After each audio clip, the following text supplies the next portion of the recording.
Pumasok si Angelina Santos sa Greenwood Mall nang hapon na iyon, simpleng nagbabalak lang mamili.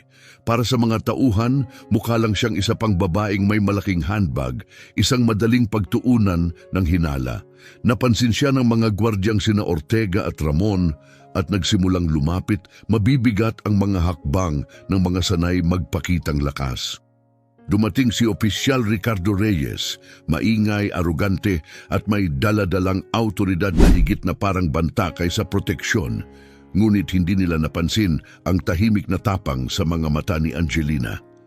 Sa likod ng kalmadong tingin ay isang babaeng naglingkod ng 2 dekada sa law enforcement, isang babaeng nakapagsuot ng ranggong kapitan sa pamamagitan ng dedikasyon at tibay. Akala nila'y susunod siya ng walang pagtutol. Hindi nila inasahan ang mangyayari. Sapagkat sa sandaling iyon, guguho ang lahat ng kanilang inaakala. Pero bago tayo magpatuloy, sabihin muna sa comments kung saan kayo nanonood at huwag kalimutang mag-subscribe dahil ang episode bukas ay hindi nyo gugustuhing palampasin. Mainit ang Sabado ng hapon at ang sikat ng araw ay bumubuhos sa salaming kisame ng mall, kumikislap sa makinis na sahig. Naglakad ng may layunin si Kapitan Angelina Santos. Marahang sumasayad ang kanyang leather purse sa gilid pagkatapos ng isang nakakapagod na linggong puno ng mga pulong at papeles. Ang pagbili ng regalo sa kaarawan ng pamangkin ay tila perpektong takas. Isang espesyal para kay Jasmine, bulong niya habang sinusuyod ng mata ang mga tindahan. Buhay na buhay ang mall sa agos ng weekend.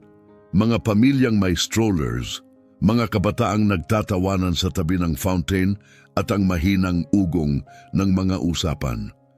Ilang minuto, pinayagan niyang mag-relax ang sarili, iniwan ang bigat ng trabaho. Ngunit sandali lang ang kapayapaan. Sa refleksyon ng isang bintana ng tindahan, nakita niya sila, 2 gwardya na nakasunod mula sa distansyang akala nila'y palihim. Ang mas matangkad, si Ortega, ay nagsasalita sa kanyang radyo habang nakatitig sa kanya. Ang mas mababa, si Ramon, ay halatang balisa, palipat-lipat ang tingin sa pagitan ni Angelina at Ortega. Nanikip ang panga ni Angelina. Sa 20 taon niya sa serbisyo, kilala na niya ang mga senyales ng pagmamanman. Hindi iyon ang unang beses na naranasan niya sa isang tindahan. Pamilyar, ngunit hindi ibig sabihing mas madali. Copy that, crackle ng boses ni Ortega sa radyo. Babae, brown na bag, asul na sweater. Binabantayan namin. Nanginginig ang mga kamay ni Angelina, hindi sa takot kundi sa galit. Malakas ang tukso na ipakita ang kanyang badge at panoorin silang mapahiya, ngunit pinigil niya ang sarili. Naka-off-duty siya para ito sa kanyang pamangkin. Hindi niya hahayaang sirain nila ang sandaling yon. Huminga siya ng malalim at pumasok sa Crystal's Boutique, isang mamahaling tindahan ng alahas at fashion accessories. Sa loob, amoy banilya ang hangin at may mahinang jazz na tumutugtog. Isang puting babae na nasa kalagitnaang edad na nakasuot ng blazer, Ana, ayon sa name tag, ang biglang nabanat ang katawan nang makita si Angelina. May maitutulong ba ako? Malamig ang tono ni Ana, pilit ang ngiti. Browsing lang, salamat, sagot ni Angelina. Pinanatiling kalmado ang boses kahit mabilis ang tibok ng puso. Dumiretso siya sa display ng mga charm bracelet, ang paboritong binabanggit ni Jasmine nitong mga linggo. Sa refleksyon sa likod ng counter, nakita niya si Ana na matamang nakatingin sa bawat galaw niya. Sa labas ng tindahan, nanatili sina Ortega at Ramon, kunway nakatitig sa mall directory. Locked ang mga case na ito, sabi ni Ana ng malakas habang lumapit kay Angelina. Kailangan ng empleyado para makakita ka ng kahit ano. Naiintindihan ko, mahinahong tugon ni Angelina, sasabihin ko kapag handa na ako. Ngunit hindi umurong si Ana, lumapit pa siya, ang mga mata lumilipat mula kay Angelina patungo sa bag sa gilid. Ang bag na pinag-ipunan ni Angelina ng buwan. bigla itong parang target na nakadikit sa kanya. Gusto kong makita ang silver bracelet na iyon, sabi ni Angelina, itinuro ang may palamuting paru-paro. Nagatubili si Ana pagkatapos ay dahan-dahang kinuha ang kanyang susi. Napansin ni Angelina ang pag-alog ng kamay nito habang binubuksan ang case, na parabang inaasahan niyang agawin nito ang buong tray at tatakbo.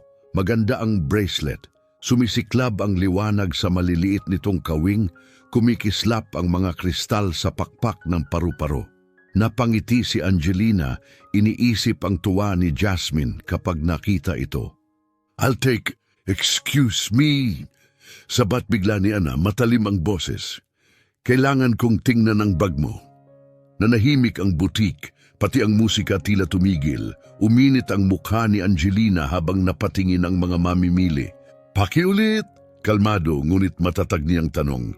"May nawawalang bracelet," sagot ni Ana, lalong nilakasan ang boses habang pumasok sina Ortega at Ramon sa tindahan.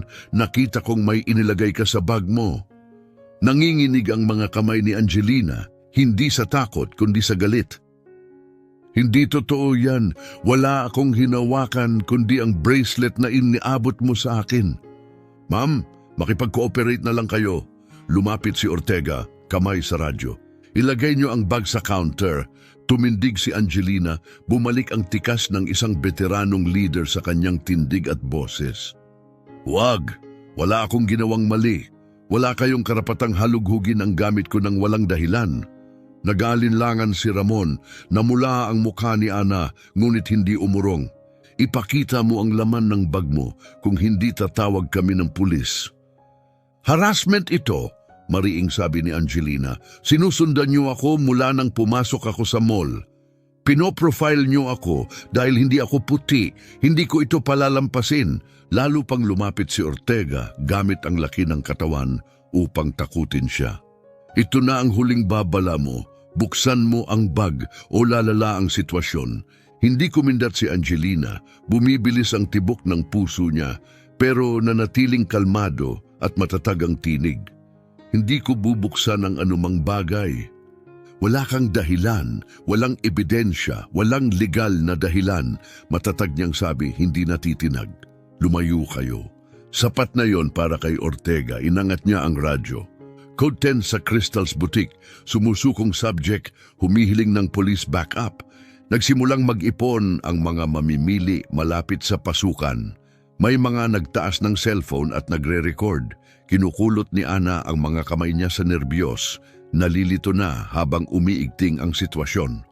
Palihim namang tumitingin si Ramon sa mga labasan, tila gustong maglaho. Ngunit hindi gumalaw ni Angelina. Hinarap na niya ang mga armadong suspek, humawak ng mapanganib na mga kaso at inutang pati katiwalian sa loob ng sariling departamento. Hindi siya matatakot dahil lang sa mga sobra, sa ginagawa nilang mall cops at isang mapangalis ngang clerk. Nanatiling nakahawak ang kanyang bag sa kanyang gilid. Nakatingin siya ng diretso kay Ortega. "Malaking pagkakamali ang ginagawa ninyo." Mahinang pahayag niya. Lalong naging makapal ang tensyon, ang uri ng hangin na tila pinipigil ang paghinga. Matangkad at matatag si Angelina, pinipigil ang bagyong umiigting sa loob niya. Lumingon siya kay Ana. "Bago kayo magpatuloy sa mga walang batayang paratang na ito," mahinang sabi niya, kalmado, "bakit hindi natin suriin ang inyong security cameras? Patunayan ng mga iyon na wala akong kinuha." Napatigil si Ana. Sa unang pagkakataon naputol ang boses niya. "Ang mga kamera, nandyan." Itinuro ni Angelina ang madilim na dome sa sulok ng kisame. "Nandun at nandun, suriin natin ang footage magkasama." Hindi naghintay si Ortega. Sa halip na sumagot, hinatak niya ang braso ni Angelina, pinisil ng husto hanggang nag-iwan ng marka. Hinawakan naman ni Ramon ang kabilang braso niya. Mas magaan ng kapit pero mali pa rin. "Binalaan ka na," iginiit ni Ortega sa pagitan ng ngipin. "Nakikialam ka na ngayon." Pumailan lang ang mga taon ng pagsasanay. Pwede namang tumakas ni Angelina, madali lang. Pero alam niya na ang pag-react ng ganoon ay magpapalakas lang sa kanilang maling kwento. Kaya binaling niya ang boses, mas malakas at malinaw para marinig ng tao. Nagalang na hinihingi ko na makita ang surveillance footage na magpapatunay na wala akong ginawang mali. Hindi ito pakikialam, tinatawag itong paggamit ng common sense. Sa pagminig ng isang puwerta, dumaan at sumugod ang isang malaking lalaki, si Opisyal Ricardo Reyes. Malinis ang uniforme niya, kumikinang ang badge at may sweeting ng mayabang ng ngiti na nagpapahiwatig na hindi siya narito para tumulong kundi para magpahirap. Agad na nakilala siya ni Angelina. Madalas na lumalabas ang kanyang pangalan sa mga internal report. Laging may kasamang reklamo, labis na paggamit ng puwersa, agresibong pag-uugali, racial profiling, parang lagi siyang nakakalusot mula sa pananagutan, protektado ng mga nasa mataas na posisyon. Ano ang nangyayari? Sigaw ni Reyes, nakalagay ng magaan pero sinasadya ang kamay sa naka-holster na baril. Hindi lang ito tungkol sa kontrol, tungkol ito sa pananakot. Nagmadali si Ana na magpaliwanag. Ayaw niyang ipasuri ang bag niya. Akala namin nagnakaw siya. Isa na namang gulo, sagot ni Reyes, sambit diretso kay Angelina. Parehong lumang kwento, ano? Officer, panimulang sabi ni Angelina, profesional at pantay ang tono. Misunderstanding lang ito. Bago pa niya matapos, hinila siya ni Reyes sa balikat at itinulak siya laban sa salamin ng butik. Yumanig ang malapit na display dahil sa lakas ng pagtulak. Nagbulalas ang ilang tao sa tindahan. Nilapat ni Reyes ang pisngi ni Angelina sa malamig na salamin habang lumalapit. Huwag mo akong turuan kung paano gawin ang trabaho ko. Unggol niya sa tenga niya. Ibalik mo ang mga kamay mo sa likod. Ngayon, sobra na ito, payak na sabi ni Angelina. Kontrolado pa rin ang boses kahit nasusunog ang galit at kahihiyan sa loob niya. Nilalabag ninyo ang aking mga karapatan. Karapatan? Tawang sambit ni Reyes, marahas na hinila pabalik ang mga braso niya. May karapatan kang tumahimik habang idadagdag ko ang resisting arrest sa record mo. Umindat ang mga posas. Masyadong masikip. Sumakit ang mga braso ni Angelina. Sa paligid, dumami ang tao. Halos lahat ngayon ay nagre-record. May mga bumulong na hindi ito tama. May sumisigaw, ngunit walang tumutulong. Iwinikot siya ni Reyes at sinimulang ihatid palabas patungo sa labasan ng mall. Bawat hakbang na tinatahak ni Angelina ay tahimik na patunay ng kanyang lakas. Ang puot niya ay kumukulo sa ilalim ng balat. Ginugol niya ang karera niya sa paglaban sa ganitong uri ng kawalang katarungan. At ngayon, narito siya. Nararanasan yun mismo. Napatigil ang sentrong pasilyo ng mall. Nagkabilin ang mga tao sa magkabilang gilid, nakaangat ang mga telepono parang mga sulo. Pinapanood nila ang isang babaeng nakapropesyonal na sinasama sa labas na nakaposas. Ngunit naglalakad pa rin si Angelina ng taas ang ulo kahit nag-iingay ang sakit sa mga braso niya dahil sa masakit na ikinikid ng posas. Ikaw ang nagdulot nito, ang malakas at malinaw na sabi ni Reyes para marinig ng lahat. Mas madali sana kung ginawa mo lang ang sinabi namin. Lumabas sila sa sinag ng araw. Matindi ang liwanag pagkatapos ng malabo at naka-filter na ilaw sa loob. Kumindat ang mga mata ni Angelina para maka-adjust. Lumilipat ang kanyang pandama mula sa ingay ng mall tungo sa katahimikan ng nakaigting na parking lot. Huminto siya malapit sa patrol car. Malinaw ang boses, maingat ang mga salita. Bago kayo magpatuloy, Officer Reyes, may dapat kayong malaman. Itabi mo na sa booking, iginiit niya. Binubuksan ang pinto ng sasakyan ng marahas. Ako, si Kapitan Angelina Santos, 15th Precinct. Ang tinig niya ay dumalaw sa parking lot na tila isang kutsilyo. Nasa harap ng bulsang pantalon ko ang badge ko. Malalaman nyo yan kung humingi muna kayo ng ID bago ninyo ako itinulak sa isang pader. Umalingaw-ngaw ang bulungan ng tao at naging ugong habang mas marami ang lumapit, hawak pa rin ang mga kamera. Sandaling nagbago ang ekspresyon ni Opisyal Reyes, sumilip ang pag-aalinlangan, ngunit agad niya itong tinakpan ng mapanuyang ngisi. Oo nga, sigurado ka, at ako naman ang police commissioner. Ngunit may basag na sa tinig niya, unang palatandaan ng pagdududa. Tingnan mo ang bulsa ko, ulit ni Angelina, matatag ang tono. Kaliwang bahagi, nag-atubili si Reyes, pero marahas na isinuksok ang kamay sa bulsa niya. Nanigas ang mga daliri niya nang maramdaman ang malamig na metal, isang hugis na agad nakikilala ng sinumang pulis. Dahan-dahan niyang inilabas ang badge, kumislap ang gintong plaketa sa ilalim ng araw. Peke ito, bulong niya, ngunit nawala na ang kumpiyansa. Wala na ang bigat ng autoridad sa kanyang boses. Isa pang kaso, paggaya sa isang opisyal, sapat na iyon para sa tao. Tunay siyang kapitan, sigaw ng isang boses. Inaresto niya ang isang police captain dahil lang sa pamimili. Dagdag pa ng iba, nagbago ang enerhiya. Ang mga kamera ng tao ay parang matang, hindi kumukurap. Kinukuna ng bawat sandali habang gumuho ang autoridad ni Reyes sa harap nila. Lubos kong iminumungkahi na alisin mo ang mga posas na ito, mahinahong sabi ni Angelina, ngunit may bigat at utos sa tinig. Maliban kung gusto mong lalo pang lumala ito para sa sarili mo, officer. Nakatitig si Reyes sa badge, nanginginig na ang kamay. Peke pa rin ito, husal niya. Dadalin pa rin kita para sa questioning. Dagdag kaso. Kaso para saan? Mariing tanong ni Angelina. Nakatayo pa rin ng matikas kahit may posas. Dahil lang sa hindi ako puti, yan ba ngayon ang batayan? Mas marami ang nagtaas ng cellphone.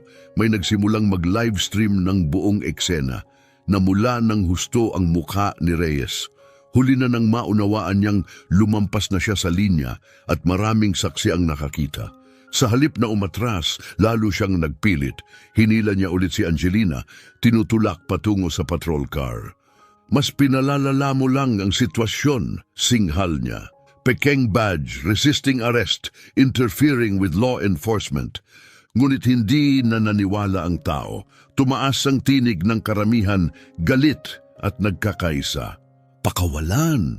Siya, sigaw ng isa.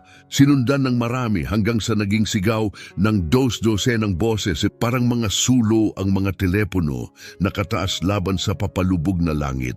Napatigil si Reyes, nasa kanya pa rin si Angelina, ngunit dahan-dahan nang nawawala, hindi pisikal kundi simboliko. Unti-unting natutunaw ang kapangyarihan niya.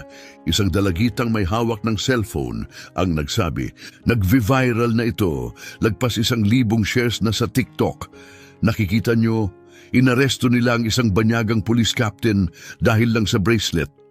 Nanatiling matikas si Angelina kahit namumula na ang mga pulso. 2 dekada ng serbisyo at ngayon siya mismo ang nakakaranas ng pang-aabusong matagal na niyang nilalabanan. Biglang dumating ang isang lalaking naka-uniforme ng security, habol hininga. Kasunod niya ang isang babaeng naka-business suit, mabilis na nagsasalita sa telepono. Nagpakilala siya. Ako si Patricia Wells, Public Relations ng Greenwood Mall. Aniya, paparating na ang internal affairs. Ang supervisor ng seguridad ay napatitig sa galit na tao, sa kapitang nakaposas at sa naguguluhang officer. Namutla siya. Siguro dapat dalhin natin ito sa loob. Maingat na mungkahi ni Patricia kay Reyes. Walang dapat dalhin sa loob, mariing tugon ni Angelina. Ang dapat mangyari ay alisin ang posas na ito ngayon din. Mas maraming cellphone ang lumabas, dumami ang livestream, sumabog ang social media sa views, likes at galit na komento. 20,000 views na, sigaw ng isa. Kakalat ito kahit saan. Nagpilit ngumiti si Patricia pero halata ang tensyon. Officer Reyes, sa ganitong kalagayan marahil hindi ako tumatanggap ng utos mula sa mga taga-mall. Bulyaw ni Reyes, ngunit nahahalata na ang kanyang pagkakabasag. Namumuo ang pawis sa kanyang sentido, nangangatog ang kamay niya, at dumating ang mga kumikislap na ilaw, isang police cruiser ang tahimik na pumarada. Bumukas ang pinto at lumabas si Sergeant Robert Watkins. Kalmado ang mukha, kontrolado ang bawat hakbang. Sinuri niya ang eksena, halatang hindi niya ito inasahan. Officer Reyes, wika niya kaswal ngunit mabigat. Maipapaliwanag mo ba kung bakit may police captain na nakaposas? Nanigas si Reyes. Unti-unting lumuwag ang hawak niya kay Angelina. Sergeant, tumutugon lang ako sa posibleng pagnanakaw, sagot niya, pilit na nananatiling kontrolado. Nagpakilalang kapitan siya pero... Iyan si Captain Santos, putol agad ni Watkins, matalim ang boses. Hindi lang siya kapitan, mas mataas ang ranggo niya kaysa sa commanding officer mo. Itinuro niya ang badge sa kamay ni Reyes. Tunay iyan, mas mabuti sigurong i-verify mo agad na tahimik ang lahat. Ang mga tao'y nakatitig kay Reyes habang pumilipit ang mukha niya sa pagkalito, pagsisisi at takot. Sa huli, nanginginig niyang kinuha ang mga susi. Natanggal ang mga posas.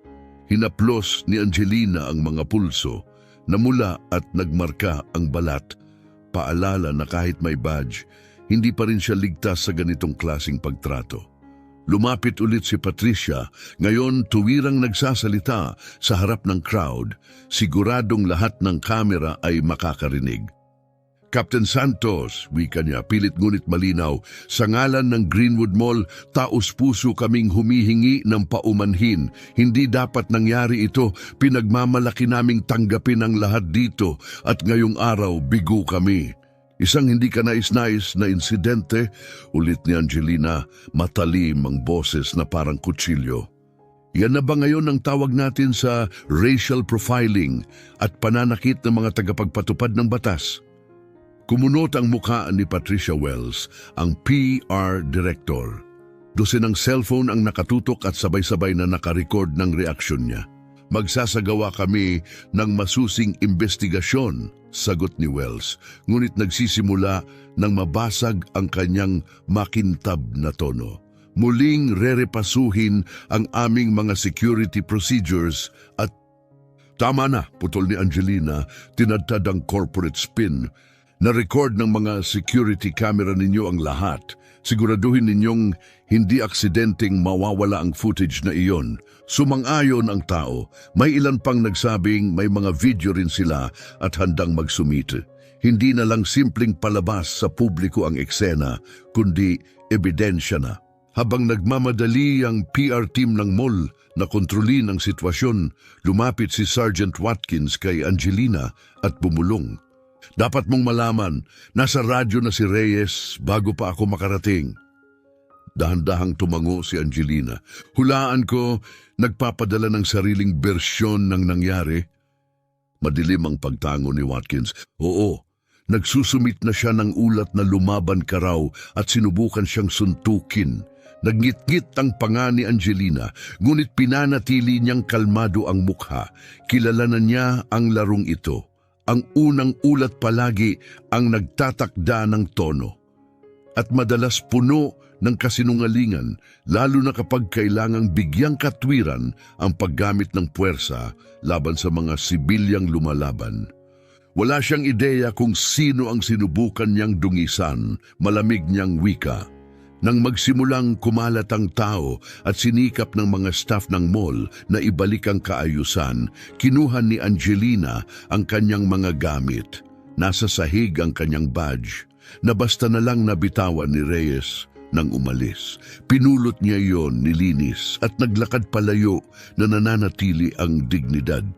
Ang biyahe pauwi ay parang isang panaginip na hindi niya magisingan. Ang mga kalyeng daang-daang beses na niyang nadaanan ay biglang naging malayo, parang hindi pamilyar. Mariin ang pagkakahawak ng kanyang mga kamay sa manibela, ngunit naglalakbay ang isip sa lahat ng katatapos lang mangyari. Pagdating sa bahay, hindi siya tumigil para magpahinga. Diretso siya sa home office. Kailangan niyang isulat ang lahat habang sariwa pa. Umilaw ang laptop screen kasabay ng marahang ding may bagong email. Subject, Incident Report 2T123487. Bahagyang napatigil ang kanyang paghinga habang binubuksan ang file. Pinagmasdan niya ang ulat ni Reyes. Naroon ang pangalan niya. ngunit binaluktot, ginawang ibang bersyon ng kanyang sarili. Ayon sa report, mulat sa pool ay naging konfrontasyonal siya, palaban, hindi sumusunod at maging pisikal na agresibo. Inilarawan siya ayon sa stereotype na buong buhay niyang nilabanan, isang galit na banyagang babae na nawawala sa kontrol. Mga kasinungalingan ang nakasulat, ngunit ngayon ay opisyal na. Ipinadala sa Internal Affairs, sa Police Chief at sa Union. Mabilis kumilos si Reyes para kontrolin ang kwento. Alas 7:30 ng gabi, tumunog ang doorbell. Siya si Ophelia Johnson, pinakamatalik na kaibigan at isang batikang defense attorney. May dala siyang bote ng alak at ang pamilyar na tingin ng pag-aalala. Ang uri ng tingin na ilang beses nang nakita ni Angelina sa loob ng 15 taon nilang pagkakaibigan. Nag-order ako ng Chinese, sabi ni Angelina habang pinapapasok siya, itinuro ang take-out sa mesa. Alam kong kakailanganin natin ng pananghalian para dito. Ibinaba ni Ophelia ang kanyang briefcase at inilabas ang makapal na folder. Nabasa ko ang report na ipinadala mo, sabi niya, umupo. Mas malala kaysa sa inakala ko. Pumasok sila sa ritmo ng nakasanayang hapunan, pagbuhos ng alak, paghahati ng pagkain, ngunit mabigat ang usapan ngayong gabi. Pinagalaw lang ni Angelina ang pagkain sa plato. Maging totoo ka, Ophelia, gaano kasama? Uminom muna si Ophelia bago sumagot. Sinulat niya ang report na parang alam niya eksaktong anong butones ang pipindutin. Dinisenyo iyon para mag-trigger ng investigasyon. Inaakusahan kanyang inatake mo siya. Felony iyon. Ipininta niya bilang agresibo, nagbabanta, hindi sumusunod. At may backup siya, dagdag ni Ophelia. Yung 2 mall security guard, nasa report na sila bilang mga saksi. Pero may video tayo, giit ni Angelina. 12 ng tao ang nakakita ng totoong nangyari. Nakakatulong ang mga video, maingat na sagot ni Ophelia. Pero kaya pa rin itong baliktarin ng departamento. Sasabihin nilang edited o hindi nakuhanan ng lahat.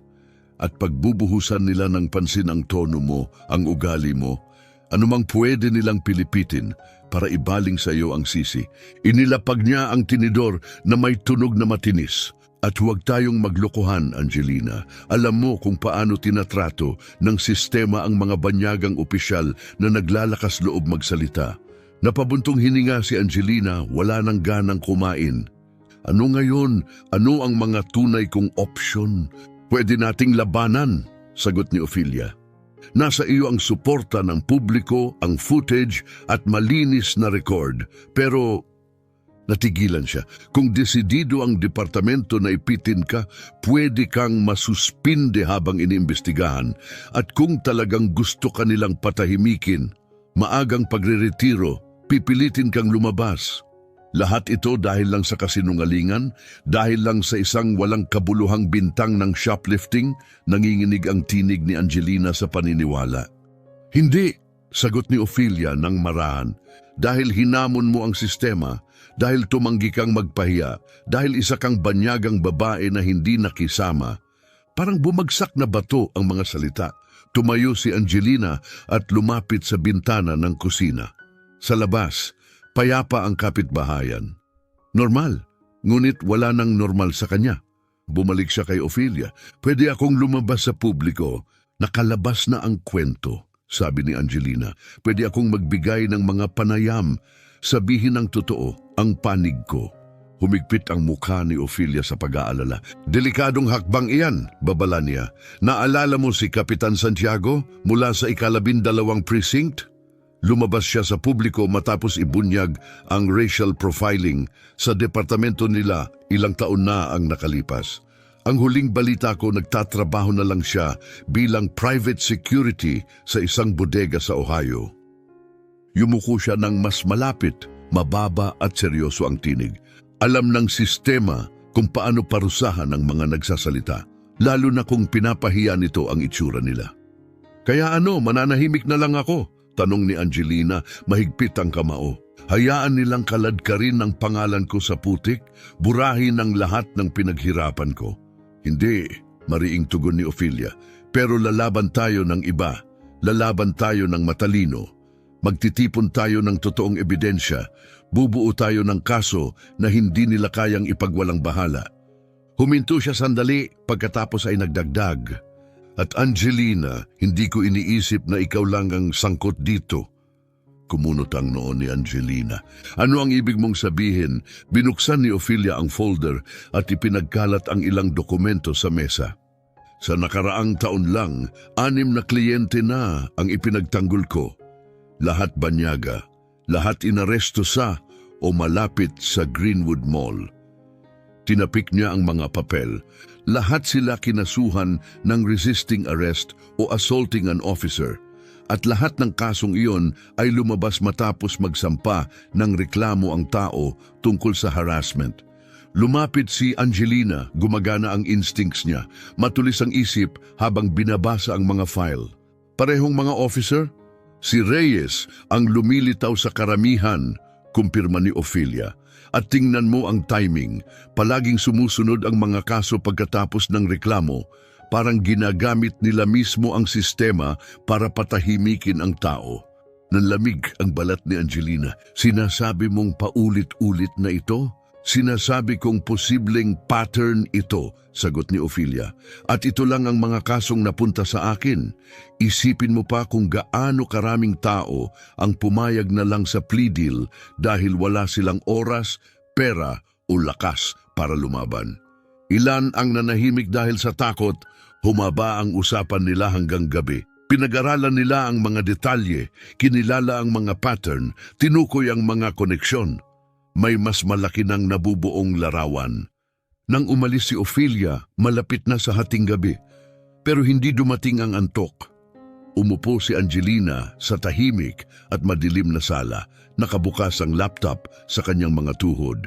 Ang asul na liwanag ay nagbigay buhay sa kanyang mukha habang sinusuyod ang video matapos video, mga footage ng pag-aresto niya na ngayoy bumabaha na sa social media. Mabilis kumalat ang galit. May mga nanawagan ng hustisya, tinutuligsa ang maling gawain ng pulis. Ngunit mayroon ding, gaya ng inaasahan, puno ng puot ang mga komento. Inaakusahan siyang nagdadala ng race card. Sinasabing nakuha lang niya ang nararapat. Isang headline ang tumimo sa kanya, Foreigner Police Captain Arrested at Mall. Racial Profiling or Legitimate Stop. Hindi na niya kailangan basahin ang artikulo. Ang mga komento ay isa ng larangan ng digmaan ng opinyon. Ngunit wala sa mga iyon ang nakakaalam ng buong katotohanan. Nagbas ang telepono sa tabi niya, hindi kilalang numero. Binuksan niya ang screen. Back off, Captain. You don't know what you're walking into. Umayos ng upo si Angelina, nanlilisik ang mga mata. Agad kumilos ang kanyang pagsasanay. Napansin niya ang local area code. Dumaan ang mensahe sa karaniwang SMS, hindi sa encrypted app. Isa itong banta, sapat na malabo para makaligtas sa batas, ngunit malinaw sa mensahe. Kinuha niya ng screenshot, nilagyan ng oras at in-save. Isa pang ebidensya, isa pang palatandaan na pumapasok siya sa mas malalim at mas mapanganib na teritoryo kaysa inaakala niya. Gusto nila siyang manahimik, mali ang napili nilang babae.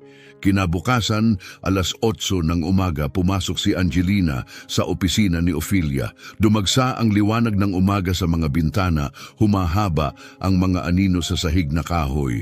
Halos walang tao sa opisina, gaya ng napagplanuhan nila.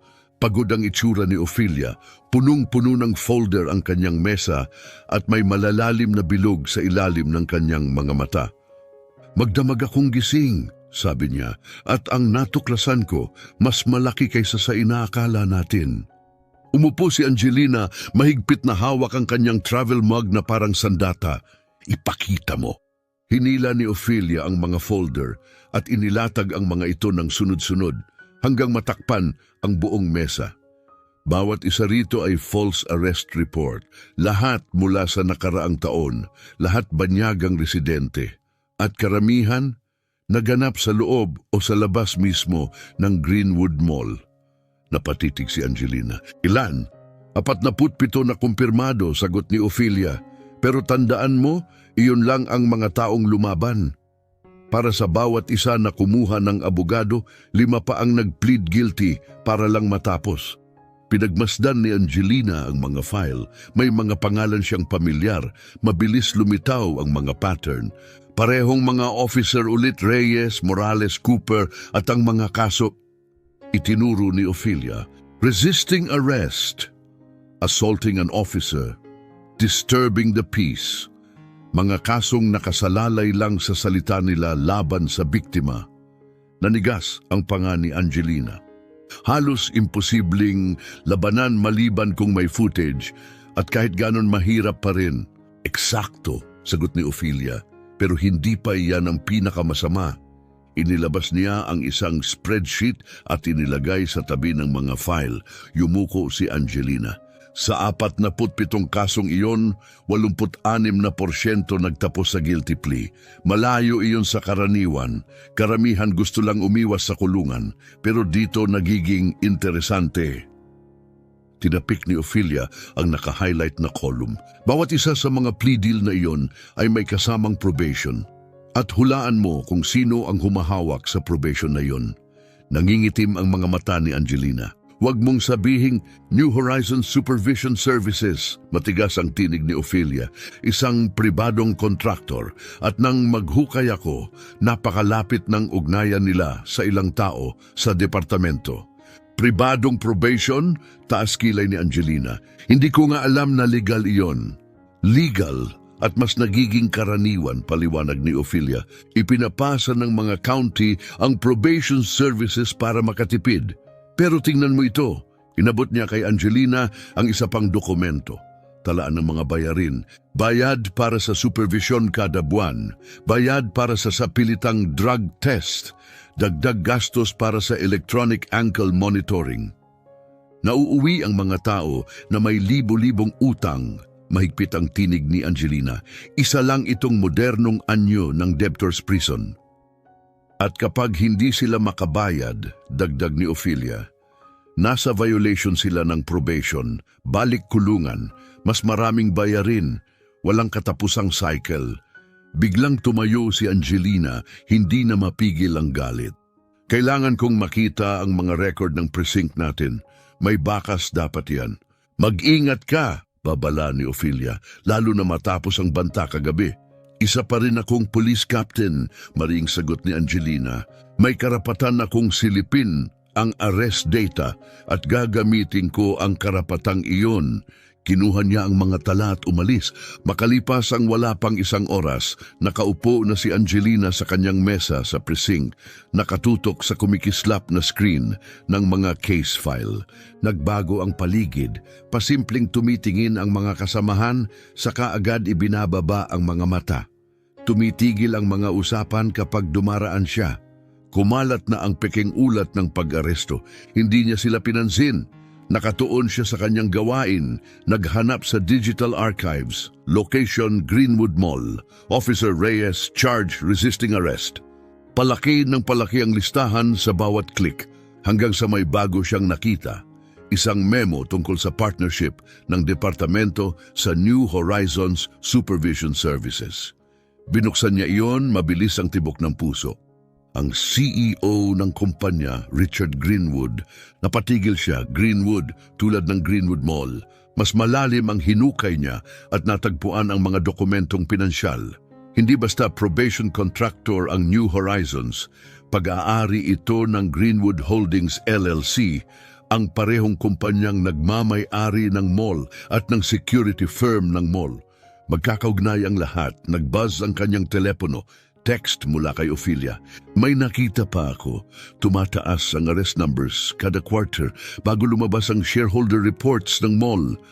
Nalagutan ng hininga si Angelina. Mas maraming aresto, mas maraming nasa probation, mas maraming probation, mas malaking kita para sa Greenwood Holdings. Isang business model na itinayo sa rasismo at takot. Ipinrint niya ang mga dokumento at isinilid sa kaso folder. Paglabas niya, sinundan siya ng mga tingin. Hayaan na silang tumingin. May mas mahalaga na siyang laban. Mainit ang araw nang iparada ni Angelina ang sasakyan sa tapat ng Greenwood Mall. Ang salaming harapan ay nagbabalik ng makintab at masaganang anyo, pero iba na ang nakikita niya ngayon. Kahapon, ito ang lugar ng kanyang pampublikong kahihiyan. Ngayon, nakita niya itong tunay na anyo, isang makinarya ng pagsasamantala. Pinagmasdan niya ang mga taong papasok at palabas. Nakatayo ng matikas ang mga gwardya sa bawat entrada, may radyo sa sinturon. Isang inang may anak na mahigpit na hawak ang bag, tila kinakabahan. Isang binatilyo ang naglalakad mag-isa at ayun may gwardyang nakasunod, parang suntok sa dibdib ang laki ng epekto.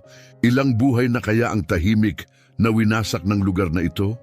Ilang pamilya ang nauubos ng probation fees? Lahat para sa kapakinabangan ng isang makapangyarihang pamilya. Mariing hinawakan ni Angelina ang manibela, namuti ang mga kamao.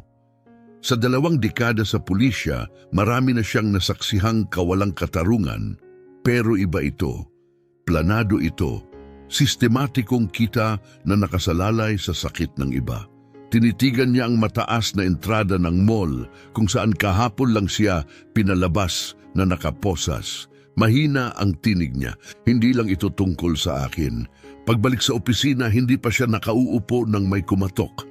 Isang batang babaeng Latina ang nasa hallway, may hawak na notebook. Captain Santos, ako si Teresa Lopez, City Herald. Nakabitin sa lanyard ang press badge niya. May oras ka ba? Muntik ng tanggihan ni Angelina, sanay na sa no comment na tugon. Pero may nakita siya sa mga mata ng reporter. Apoy, determinasyon. Pasok ka, sabi ni Angelina. Isara mo ang pinto. Agad umupo si Teresa, inilabas ang phone para mag-record. Sinusubaybayan ko ang mall story, Ania. Pero hindi iyon ang dahilan kung bakit ako nandito. Diretso ang tingin niya kay Angelina, puno ng bigat at intensyon. 6 na buwan ko nang iniimbestigahan si Officer Reyes at ang koneksyon niya sa mga pribadong probation companies. Nagkrus ang mga braso ni Angelina. Ano ang natuklasan mo? Mga bakas ng pera, mga shell corporation, mga arrest na sumasabay sa mga deadline pinansyal. Pinakita ni Teresa ang mga file sa tablet. Pero mahirap, nawala ang mga source, nawawala ang mga record. Nang makita ko ang nangyari sa iyo, napagtanto kong ito na ang pagkakataon ko. Pagkakataon para saan? Tanong ni Angelina, kumikitid ang mga mata. Para ilabas ang lahat sa liwanag, sagot ni Teresa. May mga bank records ako, malalaking transaction mula sa New Horizons papuntang offshore accounts, mga tax filing na hindi tugma. Pero kailangan ko ng isang tao sa loob ng departamento, isang makakatulong para tapusin ang puzzle. Matamang pinagmasdan siya ni Angelina. Maaring panganib ang mga reporter, pero maaari ring sandata. May nakita siyang pamilyar kay Teresa. Ang apoy, ang tumpak na pagtuon. Parang siya nung una pa lang siya naging pulis. Ano ang layunin mo sa kwentong ito? Tanong niya. Hindi nagkatubili si Teresa. Ang katotohanan kung paanong isang racist na pulis at isang korporasyon ay nagtayo ng pipeline mula aresto tungo sa kita sa pamamagitan ng pagkawasak ng mga buhay ng mga banyaga. Yumuko siya ng mas malapit. At tingin ko ikaw ang makakatulong sa akin para mapatunayan ito. Lumaki akong nanonood ng mga magulang kong imigrante na ginagambala ng mga pulis, tahimik na sabi ni Teresa. Tina-target ng mga payday lender at mga madidilim na kontratista. Hindi lang ito karaniwang assignment sa akin, personal ito. Pinagmasdan siya ni Angelina sandali, pagkatapos ay dahan-dahang tumango. Hindi ako pwedeng maging opisyal mong source, sabi niya. Pero baka may kilala akong makakatulong sa'yo sundan ng pera. Kumislap ang mga mata ni Teresa. Iyan na lang ang kailangan ko. Nagatubili siya sandali, saka ngumiti ng bahagya. Baka may maibibigay din ako sa'yo. Narinig mo na ba ang tungkol sa Justice Coalition?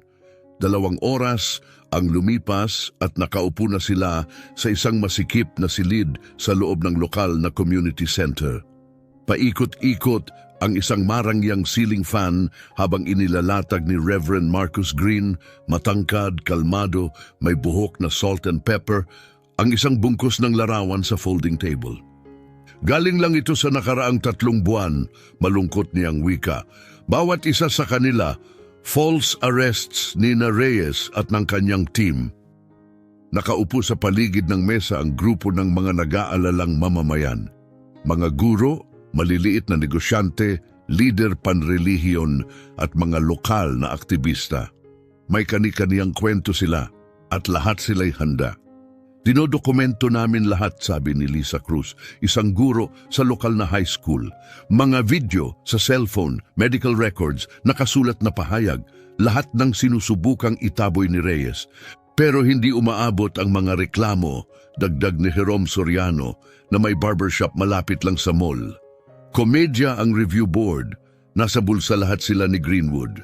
Kumikilos mabilis si Teresa, sinusulat ang mga tala, yumuko si Angelina at pinagmasdan ang ebidensya. Dosenang affidavit ang nagsasabi ng parehong kwento, maling paratang, marahas na pag-aresto at mga pamilyang pinapapasawalang sala sa pamamagitan ng banta legal at pinansyal. Ang babaeng ito, sabi ni Reverend Green, itinuro ang isang larawan. Single mom ng 3. Sinabi ni Reyes na inatake siya sa traffic stop. Ngayon, nagbabayad siya ng $300 buwan-buwan bilang probation fees. Nagtatrabaho ng 2 trabaho para lang makaraos. Sinabihan silang kapag nilaban nila ang kaso, mawawala sa kanila ang kustodiya ng mga anak, malumanay na sabi ni Lisa. Nanikip ang kamao ni Angelina. Bakit hindi lumabas ang mga kwento na ito noon pa? Takot, sagot ni Jerome. Ang mga nagsasalita ay nagiging target, pinapara sa daan. Biglang dumadating ang city inspector na iistorbo ang mga bata sa eskwela. Pero hindi kami tumigil sa pagre-record, sabi ni Reverend Green, tumingin kay Angelina. Naghihintay kami ng may autoridad at tapang, nakikilos. Tumingin siya kay Angelina. Kung pagsasamahin natin ang mga affidavit na nakalap namin at ang mga financial record na nakuha ni Teresa, dagdag ni Teresa, makakabuo tayo ng seryosong kaso. Maglalabas ang Herald ng istorya? Tanong. Gagawa kami ng buong serye. Kumpiyansa ang sagot ni Teresa. Ibubunyag namin ang bawat hibla. Hindi kami titigil sa iisang headline. Nagtrabaho sila hanggang gabi, iginuhit ang plano. Nagdala ang community group ng mga dokumentong naipon sa loob ng maraming taon. Sinundan ni Teresa ang mga agos ng pera.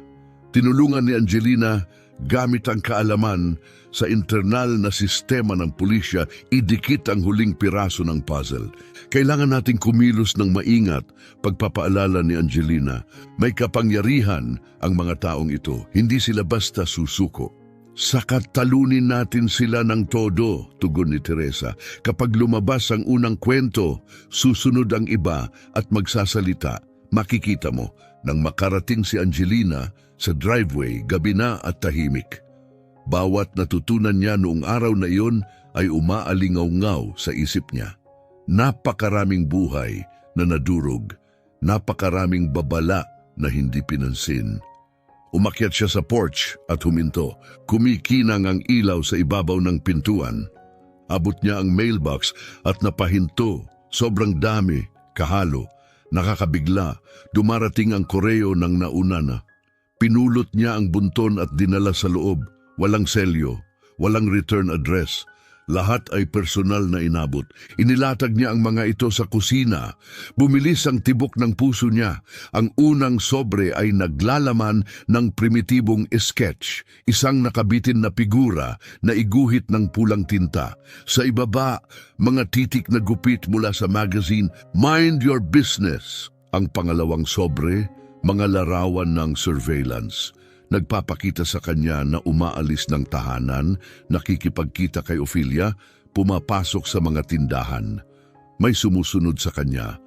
Ang natitira ay kasing bastos, mga racial slur na napakasukal ang sulat, mga banta laban sa kanyang pamilya, larawan ng school ng pamangkin niya.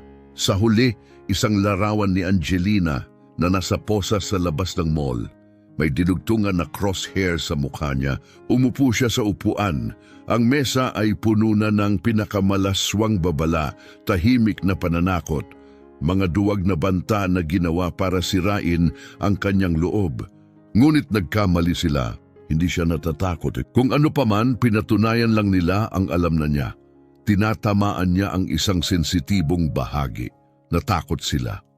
Maingat na tinipon ni Angelina ang mga liham, iningatan na huwag masira ang posibleng ebidensya. Bukas, ipapakita niya ang lahat kina Teresa at sa koalisyon. Idadagdag nila ito sa file. Isa pang halimbawa kung hanggang saan aabot ang sistemang ito para hindi mabunyag. Hindi lang mga banta ang mga iyon, patunay sila. At ngayon, hindi na siya nag-iisa sa pakikipaglaban. Kinabukasan, naglakad si Angelina sa mga bulwagan ng precinct. Tuwid ang balikat, mabigat ang briefcase na puno ng ebidensya. Sa loob nito, ang mga banta ay nagliyab, hindi dahil sa takot, kundi dahil sa layunin. Gusto nilang patahimikin siya. Sa halip, binigyan nila siya ng tinig ng isang hukbo. Kailangan niya ng isang taong may tunay na awtoridad sa kanyang panig, isang taong maaari pa rin niyang pagkatiwalaan.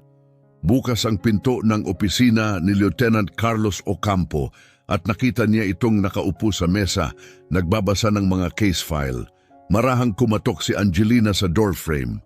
"May oras ka ba, Carlos?" Tumingala ito at ibinigay ang pamilyar na magaan na ngiti. "Para sa'yo? Palagi, Captain." Itinuro niya ang upuan sa tapat niya. "Isara mo ang pinto." Pumasok si Angelina at umupo. Pinag-aaralan ang lalaking 15 taon na niyang kakilala. Magkasama silang nagtrabaho sa 2 kaso. Siya ang tumulong para ma-promote siya bilang kapitan at tumayo sa tabi niya noong pinagdudahan ng iba ang kanyang pamumuno. "May gusto akong ipakita sa iyo," sabi niya. Inilabas mula sa bag ang tumpok ng mga banta na liham. "Ito ang nasa mailbox ko kagabi." Habang binubuklat ni Ocampo ang mga pahina, dumilim ang mukha niya. Natigilan siya sa larawan na may crosshairs na iginuhit sa mukha ni Angelina. "Diyos ko, Angelina, naiulat mo na ba ito?" "Kanino?" Mapait niyang sagot. "Hindi lang ito tungkol kay Reyes o sa nangyari sa mall. Nag-iimbestiga ako. May pattern, isang sistema." Lumapit siya. "Mga pekeng pag-aresto sa pilitang plea deals. Lahat konektado sa pribadong probation racket na ito." Ibinaba ni Ocampo ang mga papel, nakakunot ang noo. "Seryosong akusasyon yan. Mayroon akong mga pahayag mula sa mga biktima, mga record ng pinansiya na may kahina-hinalang bayad, at ngayon, mga death threat." Tinapik niya muli ang mga liham. "May natatakot, sapat ang takot para subukang patahimikin ako." Pinisil ni Ocampo ang sentido, bumuntong hininga ng malalim. "Alam mong palagi akong nasa panig mo. Pero kung totoo ang sinasabi mo, pwedeng sumabog ang buong departamento." "At baka yun ang dapat mangyari," mariing sagot ni Angelina. "Alam mo kung paano gumalaw si Reyes. Nakita mo ang mga reklamong ibinaon natin. Hindi lang ito tungkol sa mga pulis na madumi. Tungkol ito sa buong makinang kumikita sa mga tao natin." Tumayo si Ocampo at naglakad sa likod ng mesa. Tila tinataya ang sitwasyon. "Tama ka, hindi natin pwedeng baliwalain ito. Pero kailangan nating kumilos ng maingat." Humarap siya. "Hayaan mong tumulong ako. Tahimik lang, pwede akong lumapit sa ilang tao, tingnan kung sino pa ang handang magsalita." Nakadama si Angelina ng ginhawa sa dibdib. "Salamat, Carlos. Alam kong maaasahan kita." "Palagi," tugon niya na may bahagyang ngiti. "Pero mag-ingat ka, baka dapat muna sa pamilya ka manatili ng ilang araw hanggang may malinaw na tayo." "Hindi ako tatakbo," maring tugon ni Angelina. "Iyon mismo ang gusto nila." Mahinang natawa si Ocampo. "Matigas pa rin ang ulo, sige, pero hayaan mo man lang na magtalaga ako ng patrol na dadaan sa bahay mo." "Ako na ang bahala," sagot niya, tumatayo. "Pero malaking bagay na alam kong nasa likod kita." "Hindi ka nag-iisa dito," sagot ni Ocampo, matatag ang tinig. I-update mo ako palagi. Lumipas ang araw na parang alon. Ginawa niya ang mga regular na tungkulin, pero sa ilalim ng lahat, matalim ang kanyang focus. Gumawa siya ng secure na kopya ng kanyang mga file. Inilagay sa iba't ibang lokasyon. Alam na alam niya kung gaano kadalas nawawala ang ebidensya kapag nagiging delikado ang mga bagay. Lagpas hating gabi nang makauwi siya, tahimik ang kapitbahayan, mabigat ang hangin ng tag-init. Ipinarada niya ang kotse sa driveway. At napahinto, matitinding floodlight ang nagbigay liwanag sa gilid ng kanyang kotse. Ngayon ay ginuhitan ng pula, nagsisigaw ang spray paint. Traitor. Nakasulat sa hood at mga pinto, tumutulo pa ang pintura, bumagsak ang sikmura niya, umilaw ang instincts niya, sinuri niya ang dilim, kamay sa holster. Pero matagal nang wala ang gumawa nito. Lumapit siya at nakita ang mas masahol. Nakaukit sa pintura ng kotse gamit ang susi, ang mga salitang, "Keep your mouth shut, Captain." Nanlamig ang dugo niya. Tanging isang tao mula sa loob ng departamento ang makakaalam ng ranggo niya. Tanging may access lang ang makakaalam na nag-iimbestiga siya. Umiikot ang isip niya, sinusuri ang bawat pag-uusap, bawat taong nakausap niya. Teresa Ofelia de Coalición. Carlos, natigil ang isip niya kay Ocampo. Nag-usisa ito, nag-alok na maglagay ng feelers. Alam niya kung sino ang nakausap niya. Alam niya kung anong ebidensya ang hawak niya. Buisit! Bulong niya, ibinigay ba niya ang lahat sa kalaban? Sa loob ng bahay, bumagsak si Angelina sa upuang kusina. Ang mga banta, ang pagtataksil, ang bigat ng lahat ay parang tingga. Nasa mesa ang kanyang badge, kumikislap sa ilalim ng ilaw. Kumislap ang gintong plaketa. Malinis, matalim, hindi baluktot. 20 taon niya itong isinusuot ng may pagmamalaki. Naniwala sa ibig sabihin nito, karangalan, hustisya, proteksyon. Ngunit ngayong gabi, sa sarili niyang kusina, iba ang itsura nito. Parang simbolo ng isang bagay na wasak na. Isang bagay na kailangang buuin muli, piraso bawat piraso. Itinaas niya ang ulo, tumigas ang mga mata. Gusto nila siyang patahimikin. Gusto nila siyang takutin. Pero si Angelina Santos hindi tumatakbo at kailanman hindi sumusuko. Sa loob ng maraming taon, ipinagtanggol ni Angelina ang departamento laban sa mga akusasyon ng sistematikong rasismo. Kumbinsido siyang ang tunay na pagbabago ay magmumula lamang mula sa loob. Isinuot niya ang badge ng may pagmamalaki, naniniwalang kumakatawan ito sa isang bagay na marangal. Ngunit ngayon, nakaupo siyang nakatitig sa parehong badge at iniisip kung masyado nang kumalat ang bulok. Kung may natitira pang mahalagang bagay sa institusyong iyon na karapat-dapat pang iligtas. Nag-blur ang badge sa kanyang paningin dahil sa luha, hindi dahil sa lungkot, kundi dahil sa galit at pagtataksil. Pinilit niyang pigilan ang damdamin. Hindi ito oras ng pagluluksa. Oras ito ng estratehiya. Huwag magtiwala kanino man. Idokumento ang lahat. Bumuo ng kaso ng tahimik. Tumama sa oras na hindi nila inaasahan. Ang pulang pintura sa kanyang kotse, ang mga banta sa kanyang mailbox, malinaw ang ipinahiwatig. Sa loob mismo ng departamento, nag-iisa siya. Kumikinang ang badge sa ilalim ng madilim na ilaw ng kusina, tila nanunumbat habang pasan niya ang bigat ng 2 dekada. Buong buhay niyang sinubukan labanan ang katiwalian mula sa loob. Ngayon, kinailangan niyang harapin ang katotohanan.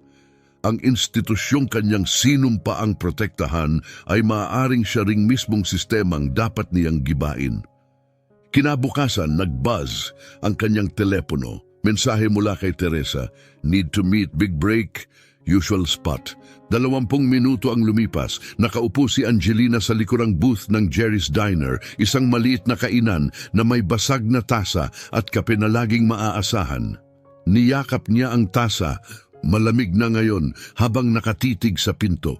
Tumunog ang kampana sa entrada. Mabilis na pumasok si Teresa, mahigpit na nakasukbit ang messenger bag. Mabilis ang mga mata. Dumulas siya sa booth. "Pasensya na, late ako," bulong niya, lumilinga sa paligid. Pero ito, malaki ito. Mula sa bag, maingat na inilabas ni Teresa ang makapal na Manila envelope at iniabot sa kanya. Naalala mo ang insider na binanggit ko sa mall management? Dumating na siya.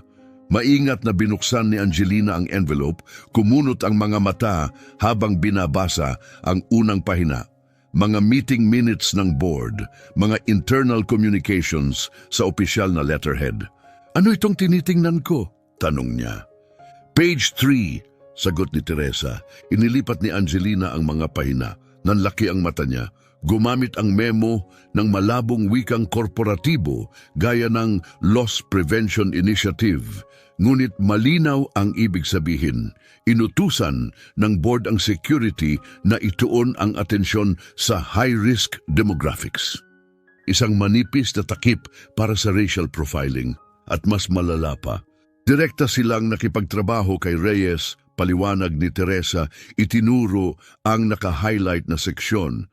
Pinayagan ng board ang incentive programs, bonus para sa mga guard base sa bilang ng mga aresto. Nanginginig ang mga kamay ni Angelina habang binabasa. Monthly quotas, koordinasyon kasama ang local law enforcement, probation referrals, bulong niya. Bumuo sila ng buong pipeline, mariing sabi ni Teresa. Mula mall security hanggang private probation, lahat para sa kita. Inilarawan ng mga dokumento kung paanong bawat aresto ay ipinapasa sa New Horizons Supervision Services, isang probation contractor na bahagyang pag-aari ng parent company ng mall, isang self-contained na sistema. Aresto, probation, kita. Napasandal si Angelina gulat. Hindi lang nila pinapayagan ang profiling, pinapakinabangan nila ito. Tumango si Teresa. Bawat isang inaaresto na pipilitang pumasok sa probation, may kasamang mandatory classes, fees at check-ins. Lahat iyon bumabalik bilang kita sa parehong korporasyon. Mababa ang tinig ni Angelina. Paano mo nakuha ito? Galing sa source ko, sa corporate accounting, sagot ni Teresa.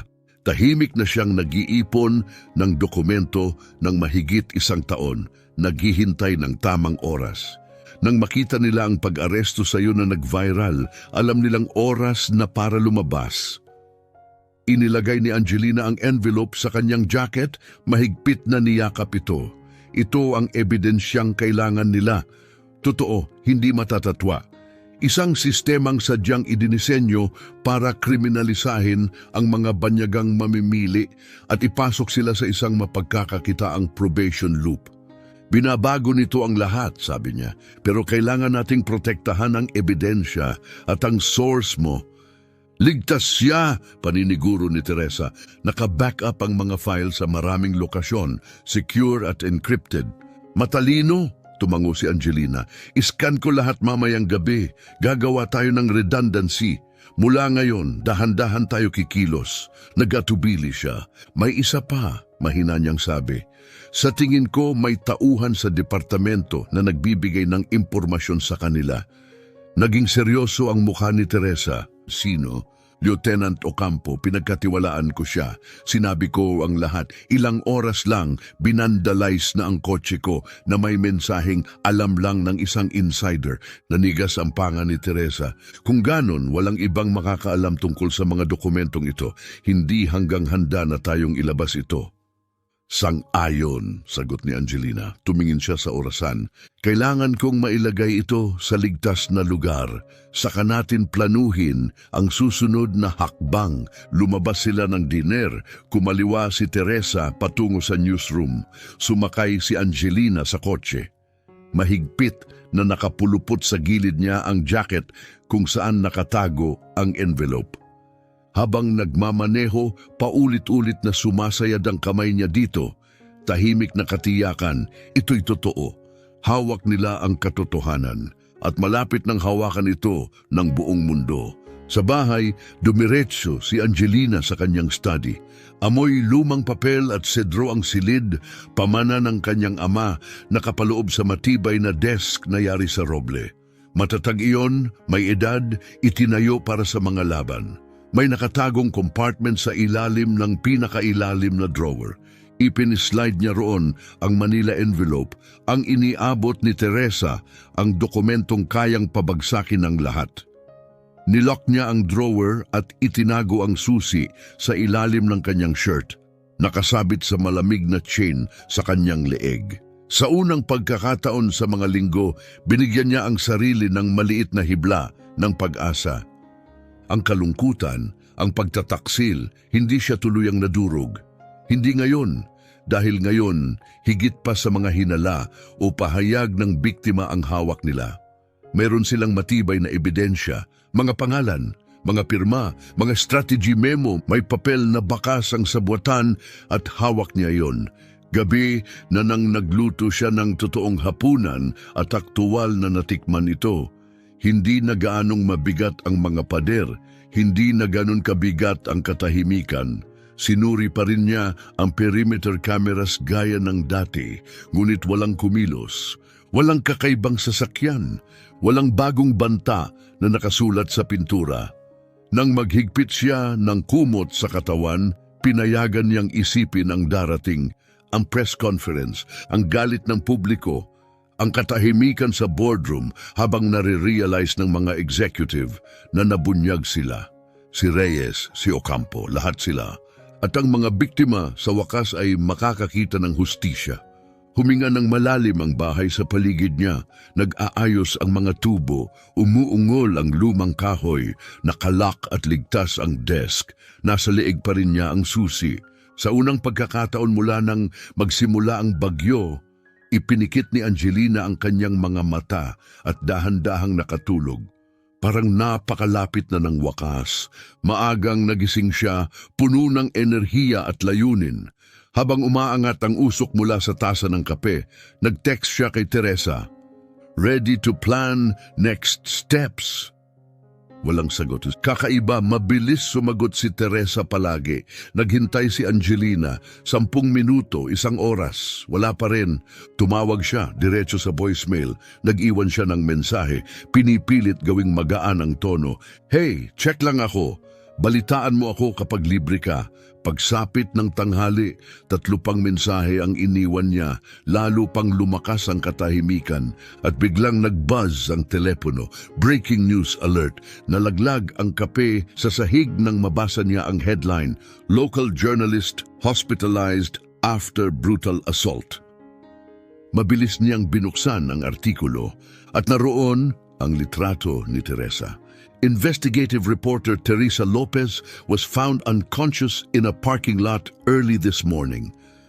Nagmamadali ng kinuha ni Angelina ang mga susi, parang lumulubog sa semento ang biyahe papuntang Metro General. Bawat pulang ilaw ay suntok sa dibdib. Kasalanan ko ito, bulong niya. Ako ang nagdala sa kanya rito. Puno ng mga reporter ang lobby ng ospital. Pinilit niyang makalusot, iniangat ang badge. Teresa Lopez, sabi niya sa desk clerk. Room number, kamag-anak ka ba? Pulis! Mariin niyang sagot. Saksi siya sa isang ongoing investigation. Mabilis ang kasinungalingan, kailangan. Room 412, sagot ng nurse. Mabagal ang pag-angat ng elevator, bawat palapag dagdag bigat ng pagkakasala. Dapat nakita niya ito, dapat naprotektahan niya si Teresa. Bukas ang pinto ng room 412. Nakahiga si Teresa sa kama, bugbog at may benda sa braso. May mga pasa sa pisngi, ngunit kumislap ang mga mata nang makita siya. Mukha kang sabog, mahina nitong sabi. Ngumiti si Angelina kahit masakit. Ako, ikaw nga itong nakagown sa ospital. Dapat nakita mo ang kalaban, biro ni Teresa, pero napangiwi. Ano ang nangyari? May sumalakay sa labas ng opisina, tahimik, mabilis. Alam nila ang ginagawa, de saan tatama, gaano kalakas. Nakita mo ba sila? Hindi, bulong niya, pero may nakita akong iba. Tumigil ang puso ni Angelina. Baril? Mas masama, badge? Tinitigan siya ni Teresa. Parehong klase ng badge sa'yo, department issued, parang naubusan ng hangin ng silid. Isa sa kanila, isang kasama niya araw-araw, may susi, may clearance, walang konsensya.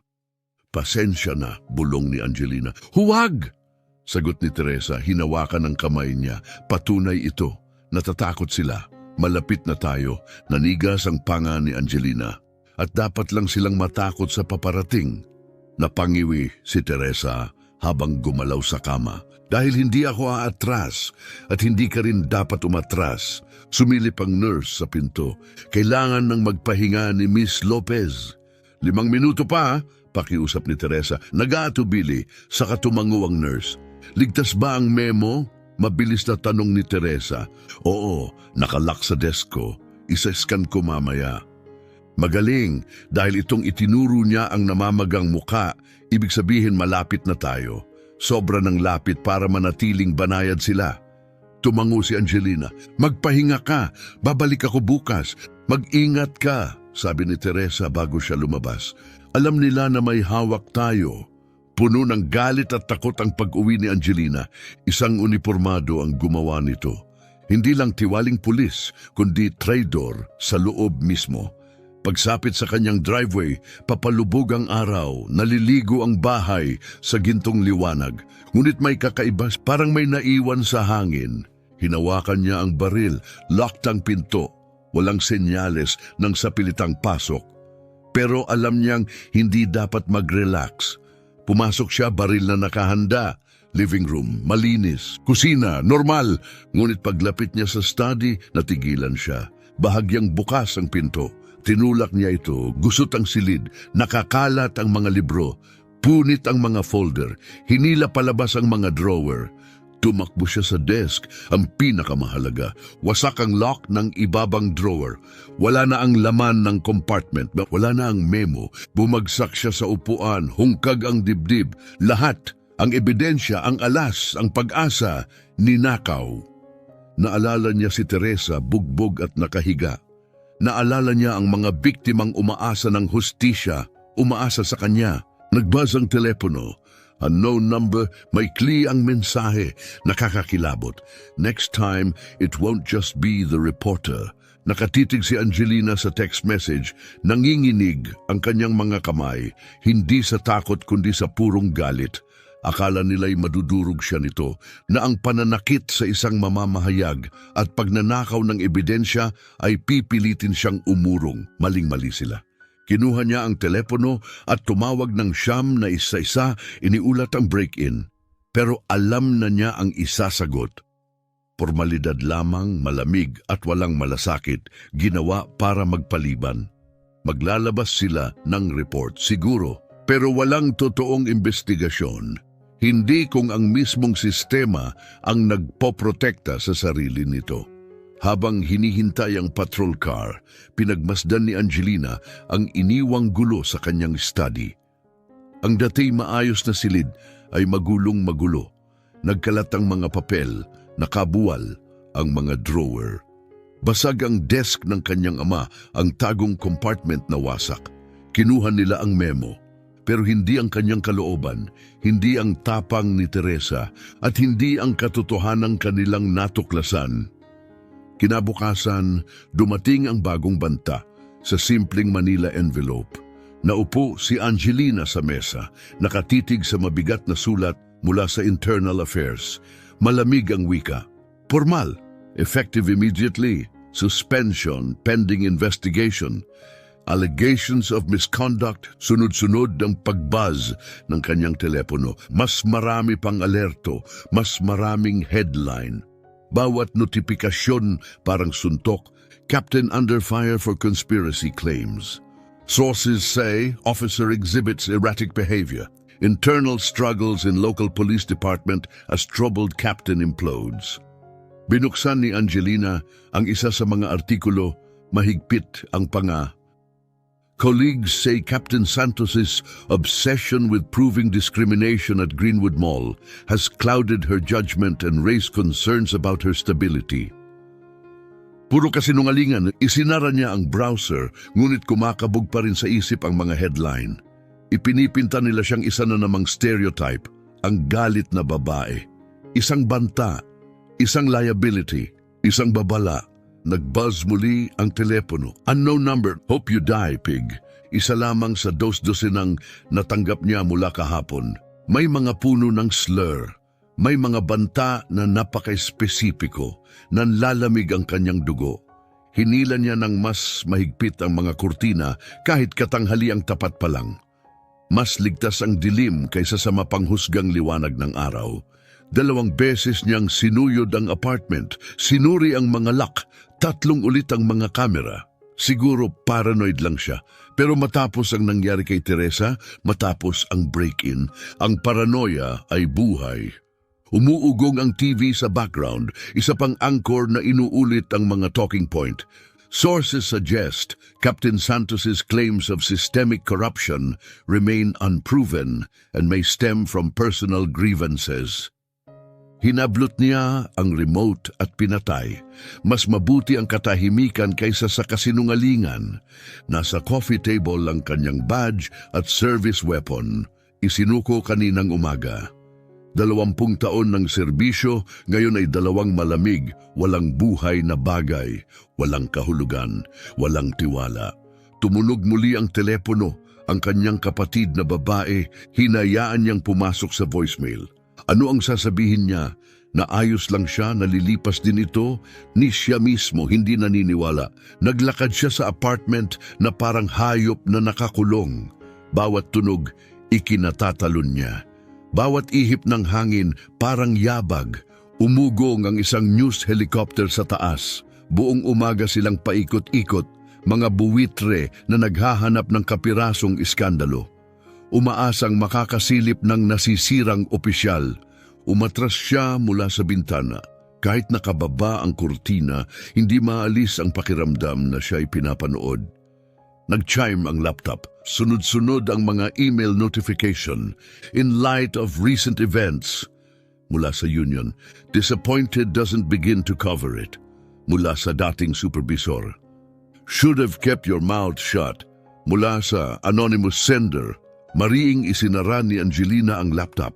Malabo na rin ang screen mula sa mga luha na ayaw niyang hayaang pumatak. At bigla ang doorbell. Hinawakan niya ang baril bago niya maalalang wala na ito sa kanya. Maingat siyang sumilip sa peephole.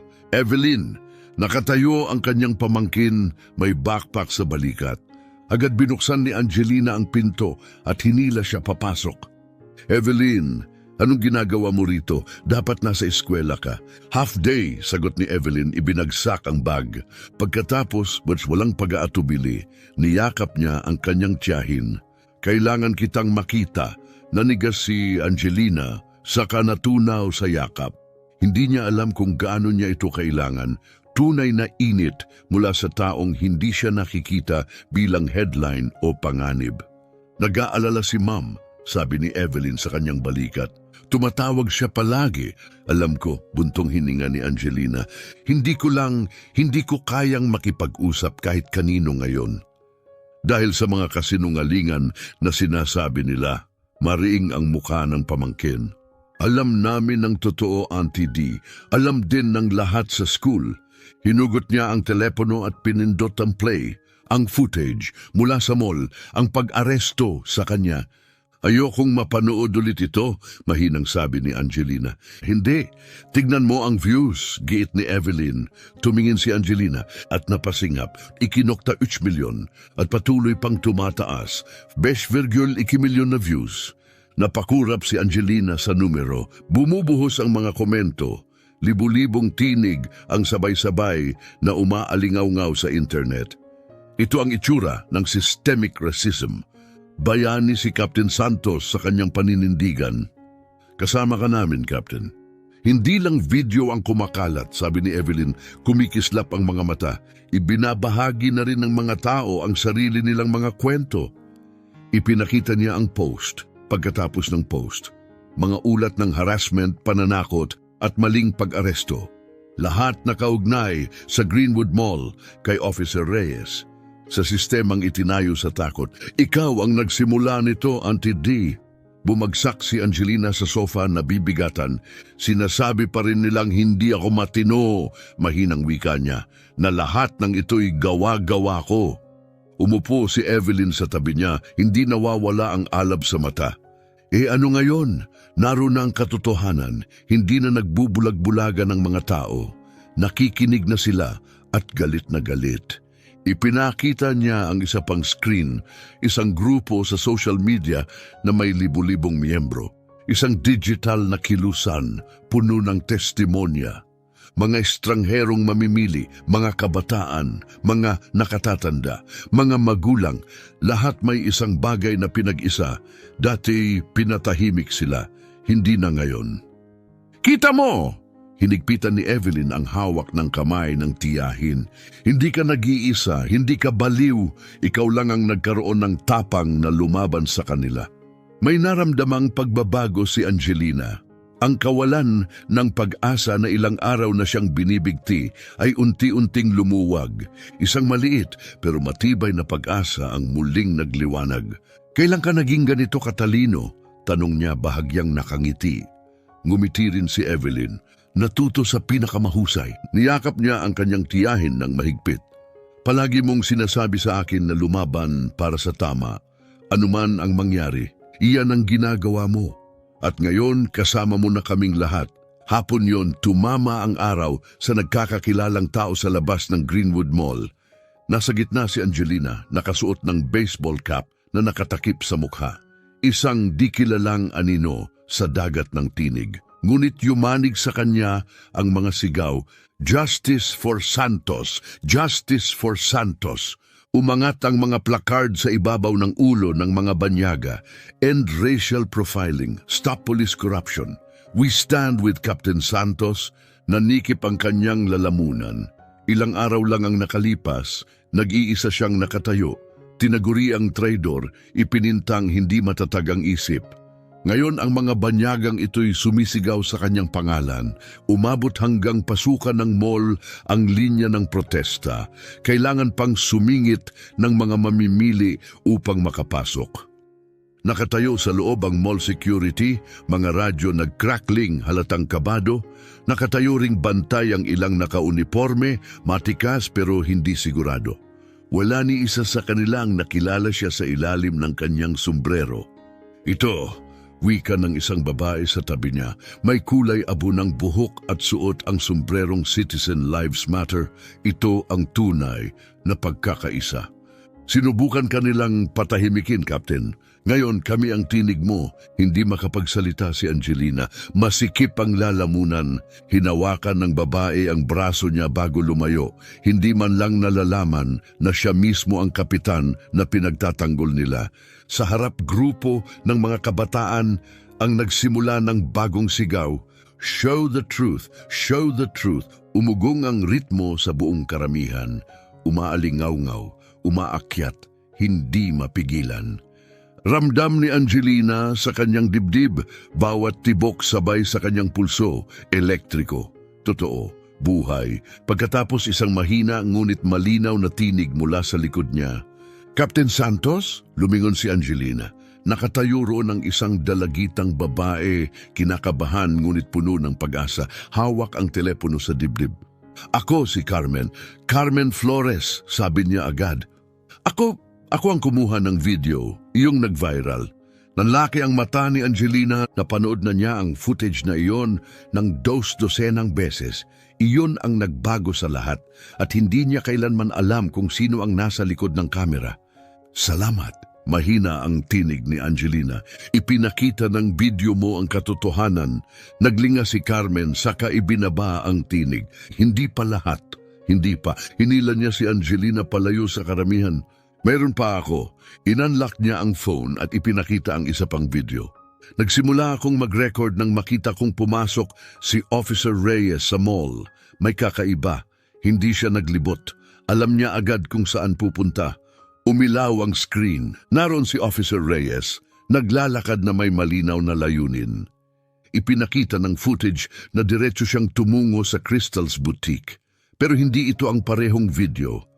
Nagsimula ito halos 5 minuto bago pa man ang mismong insidente. "Panoorin mo ito," turo ni Carmen. Medyo nag-zoom ang video. Huminto si Reyes sa bungad ng butik. Lumapit siya sa manager ng tindahan, si Ana, at may ibinulong. Tumango si Ana, tumigas ang muka. Ilang segundo pa umatras si Reyes at nawala sa frame. Napatigil ang hininga ni Angelina. Hindi lang ito ebidensya ng maling asal. Ito'y patunay ng koordinasyon. Planado. Isinulat ang eksena, siya mismo ang nagplano ng lahat. Tinitigan niya si Carmen, nagulat. Nasa iyo pa ba ang orihinal na file? Tumango si Carmen. Nasa phone ko, sa Google Drive at nakabackup sa iCloud ng nanay ko. Matalinong bata, nanginginig ang kamay ni Angelina nang muli niyang hawakan ang screen. Ito na ang pirasong kulang. Nakasingit si Carmen sa isang gilid ng karamihan, hawak ang kanyang telepono na parang armas. Patuloy pa ring tumutugtog sa screen ang bagong footage, ang bahaging hindi pa nakikita ng mundo. Palihim siyang nag-record at naghintay, at wala pang 1 minuto. Lumabas si Angelina sa video, kalmadong pumasok sa butik. Walang kamalay-malay na papasok siya sa isang bitag. Siya ang nagplano, bulong ni Angelina. Inihanda na ni Reyes ang lahat bago pa ako makapasok. Tumango ng mariin si Carmen. Ginawa niya rin ito sa pinsan ko nung nakaraang buwan. Bumulong muna sa manager ng tindahan. Tapos bigla na lang, tinititigan na ng security na parang kriminal. Pero walang nakinig, walang naniwala. Hindi ko alam na ikaw ang magiging target niya ngayon. Bakit hindi mo pa ito ipinost noon? Tanong ni Angelina. Natakot ako, aminado ni Carmen. May koneksyon si Reyes, mga pulis, mall security, pati mga tao sa city council. Pero ngayong nakikita ko itong lahat ng tao, itinuro niya ang nag-aalab na protesta. Hindi na ako mananahimik. Muling tumingin siya sa telepono. Patunay ito, ipinakita niyang pinrofile ka niya bago ka pa makapasok. Lahat ng sumunod, scripted. Mabilis ang takbo ng isip ni Angelina. Ang unedited footage ay nakakasira. Winawasak nito ang buong depensa na natural o dahil sa suspetsa lamang nag-ugat ang insidente. Premeditado ito, misconduct na planado, at hindi ito iisang kaso lang. Hindi ako nag-iisa sa mga may footage, dagdag ni Carmen. May YouTube channel ako tungkol sa police accountability. Laging may nagsisend ng clips. Si Reyes, si Morales. Pare-pareho ang taktika. Dito laging mga mamimili ang target. Muling umalingaw-ngaw ang mga sigaw ng protesta. No justice, no peace. Humarap si Carmen sa kanya. Puno ng apurahan ng tinig. Handa na ang mga followers ko. Kaya naming bahaay ng social media nito, ipakita sa buong bansa.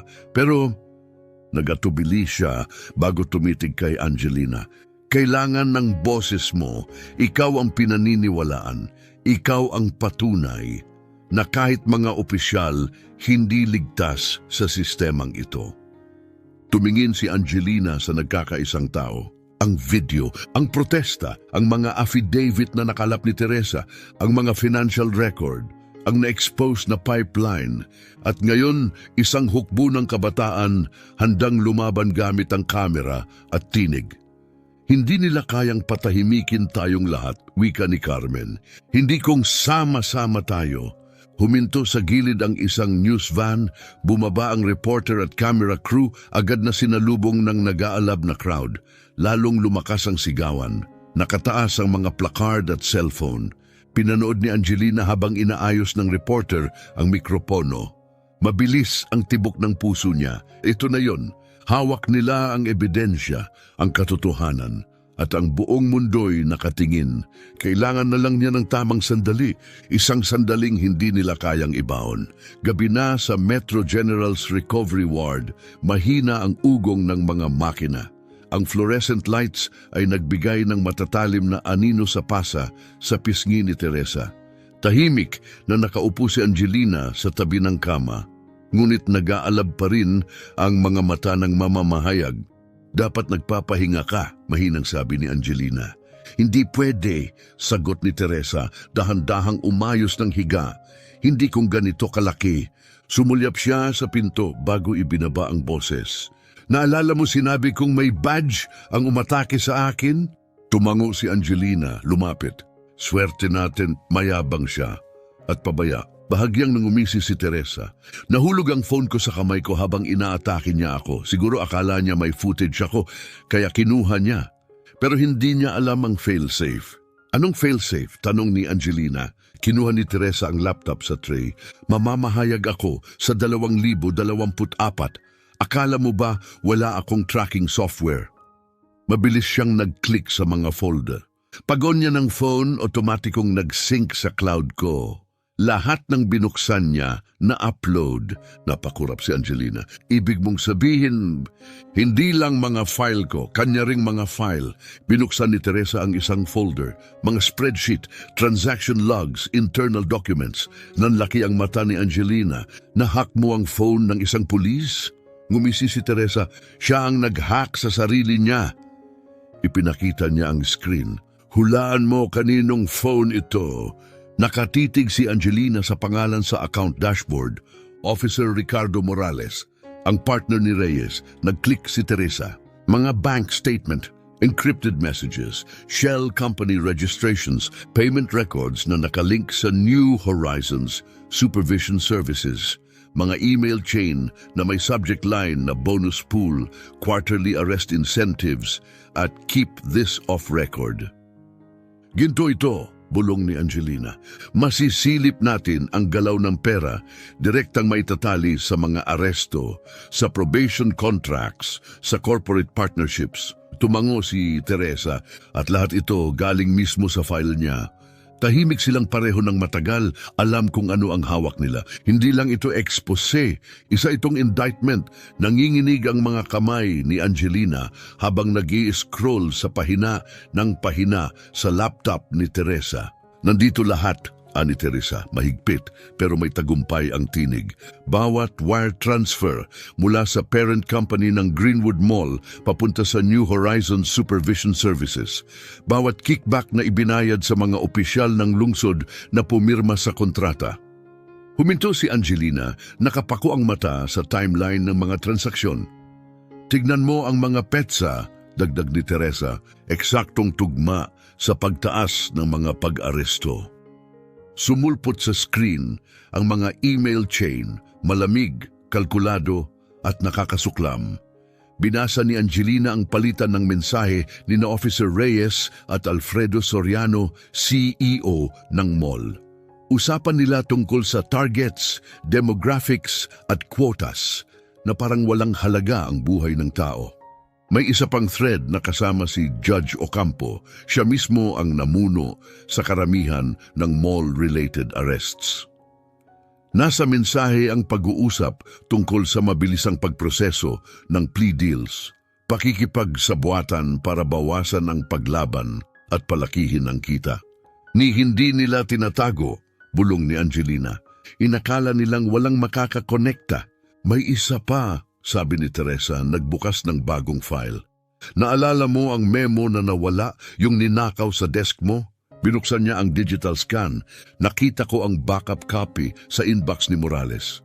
Nanlaki ang mata ni Angelina. Pumasok siya sa bahay ko? Malamang utos ni Reyes, sagot ni Teresa. Alam nilang malapit na tayo, kaya nila ako inatake. Biglang nag-click ang lahat sa isip ni Angelina. Hindi lang ito tungkol sa biased policing o security ng mall. Ito'y buong operasyon, sistematikong pagsasamantala para sa kita. At hawak na nila ngayon ang patunay. Kailangan natin ng tamang plataporma, sabi ni Teresa. Pampubliko, kita ng lahat, hindi nila kayang patahimikin. Kinuha ni Angelina ang telepono at binuksan ang city calendar. Nag-scroll siya tapos huminto. Ang City Council meeting, aniya. Ngayong Huwebes, open forum, may cameras, may press, at kalahati ng mga taong nasa dokumentong ito nandun mismo. Perpekto, sabi ni Teresa, pilit umupo kahit may sakit. Kung ilalabas natin ang unedited video, 1 oras bago ang meeting, dominado na ang headlines, bago pa sila makapaghanda. At pagkatapos, ikaw ang papasok sa chamber at ibubulgar ang mga dokumento. Susubukan nilang patigilin ako pag umpisa ko, sabi ni Angelina. Hindi kong sisimulan mo sa kwento mo, tugon ni Teresa. Sabihin mo ang ginawa nila sa'yo, gawin mong personal. Totoo. Pagkatapos, palawakin, ipakita mong hindi lang ikaw ang biktima. Nag-click siya sa laptop, nagsisimula ng presentasyon. Uunahin natin ang footage, susunod ang pattern, pagkatapos ang pera, ang timeline, ang mga pangalan, ang sabwatan. Pinanood ni Angelina humanga. Tinatahi ni Teresa ang kaguluhan sa malinaw, makapangyarihan at hindi matatawarang naratibo. Magkasama nilang pinino ang presentasyon. Nagdagdag si Angelina ng mga tala, tumutukoy sa pulisiya, batas at paglabag sa police procedure. Ang kanyang background bilang law enforcement ang nagbigay bigat at kredibilidad. Nagtrabaho sila hanggang sumakit ang mga kamay ni Teresa at mamaga ang tinig ni Angelina. Sa huli, naupo si Angelina. Alam mong susugurin nila tayo dito. Ginawa na nila, sagot ni Teresa. Marahang hinaplos ang pasa sa kanyang pisngi. Hayaan mo sila. Bawat banta ay patunay na tama ang landas natin. Ngumiti siya ng pagod. At saka, may police captain akong nagbabantay sa akin. Bahagyang ngumiti si Angelina. Magpahinga ka na. Magpapalagay ako ng mga opisyal na pinagkakatiwalaan ko sa labas ng silid mo ngayong gabi. Kinagabihan, nakatayo si Angelina sa harap ng salamin, hawak ang flashcards. Mabigat ang talumpati nila ni Teresa, higit pa sa anupaman na kanyang binuhat. Pinagmasdan niya ang refleksyon, ang mga matang walang tulog, ang guhit ng stress, at ang bakal na tapang na nakabaon na ngayon sa kanyang titig. Ako si Captain Angelina Santos. Ensayo niya kalmado ngunit matatag ang tinig.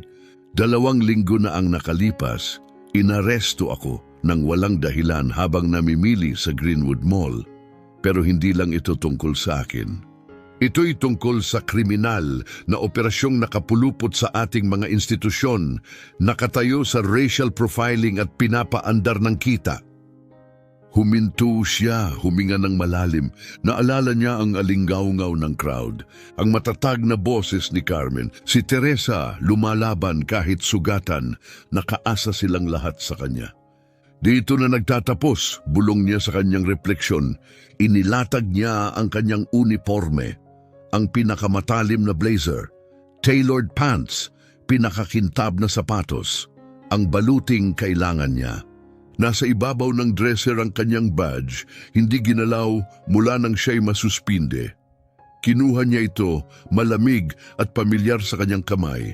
May kahulugan pa rin ito, hindi dahil sa kinakatawan nito, kundi dahil sa kung ano ang maaari niyang gawing simbolo nito. Huwebes ang araw. Hawak nila ang ebidensya, hawak nila ang kwento, hawak nila ang plataforma. Ang natitira na lang ay magsalita. Itinaas ni Angelina ang kanyang balikat, tinitigan ang sarili sa mata. Ako si Captain Angelina Santos, sabi niyang muli. Ngayon, mas matatag at hindi na ako natatakot. Huwebes, sa marmol na pasilyo ng City Hall, umuugong ang mga bulungan at yabag.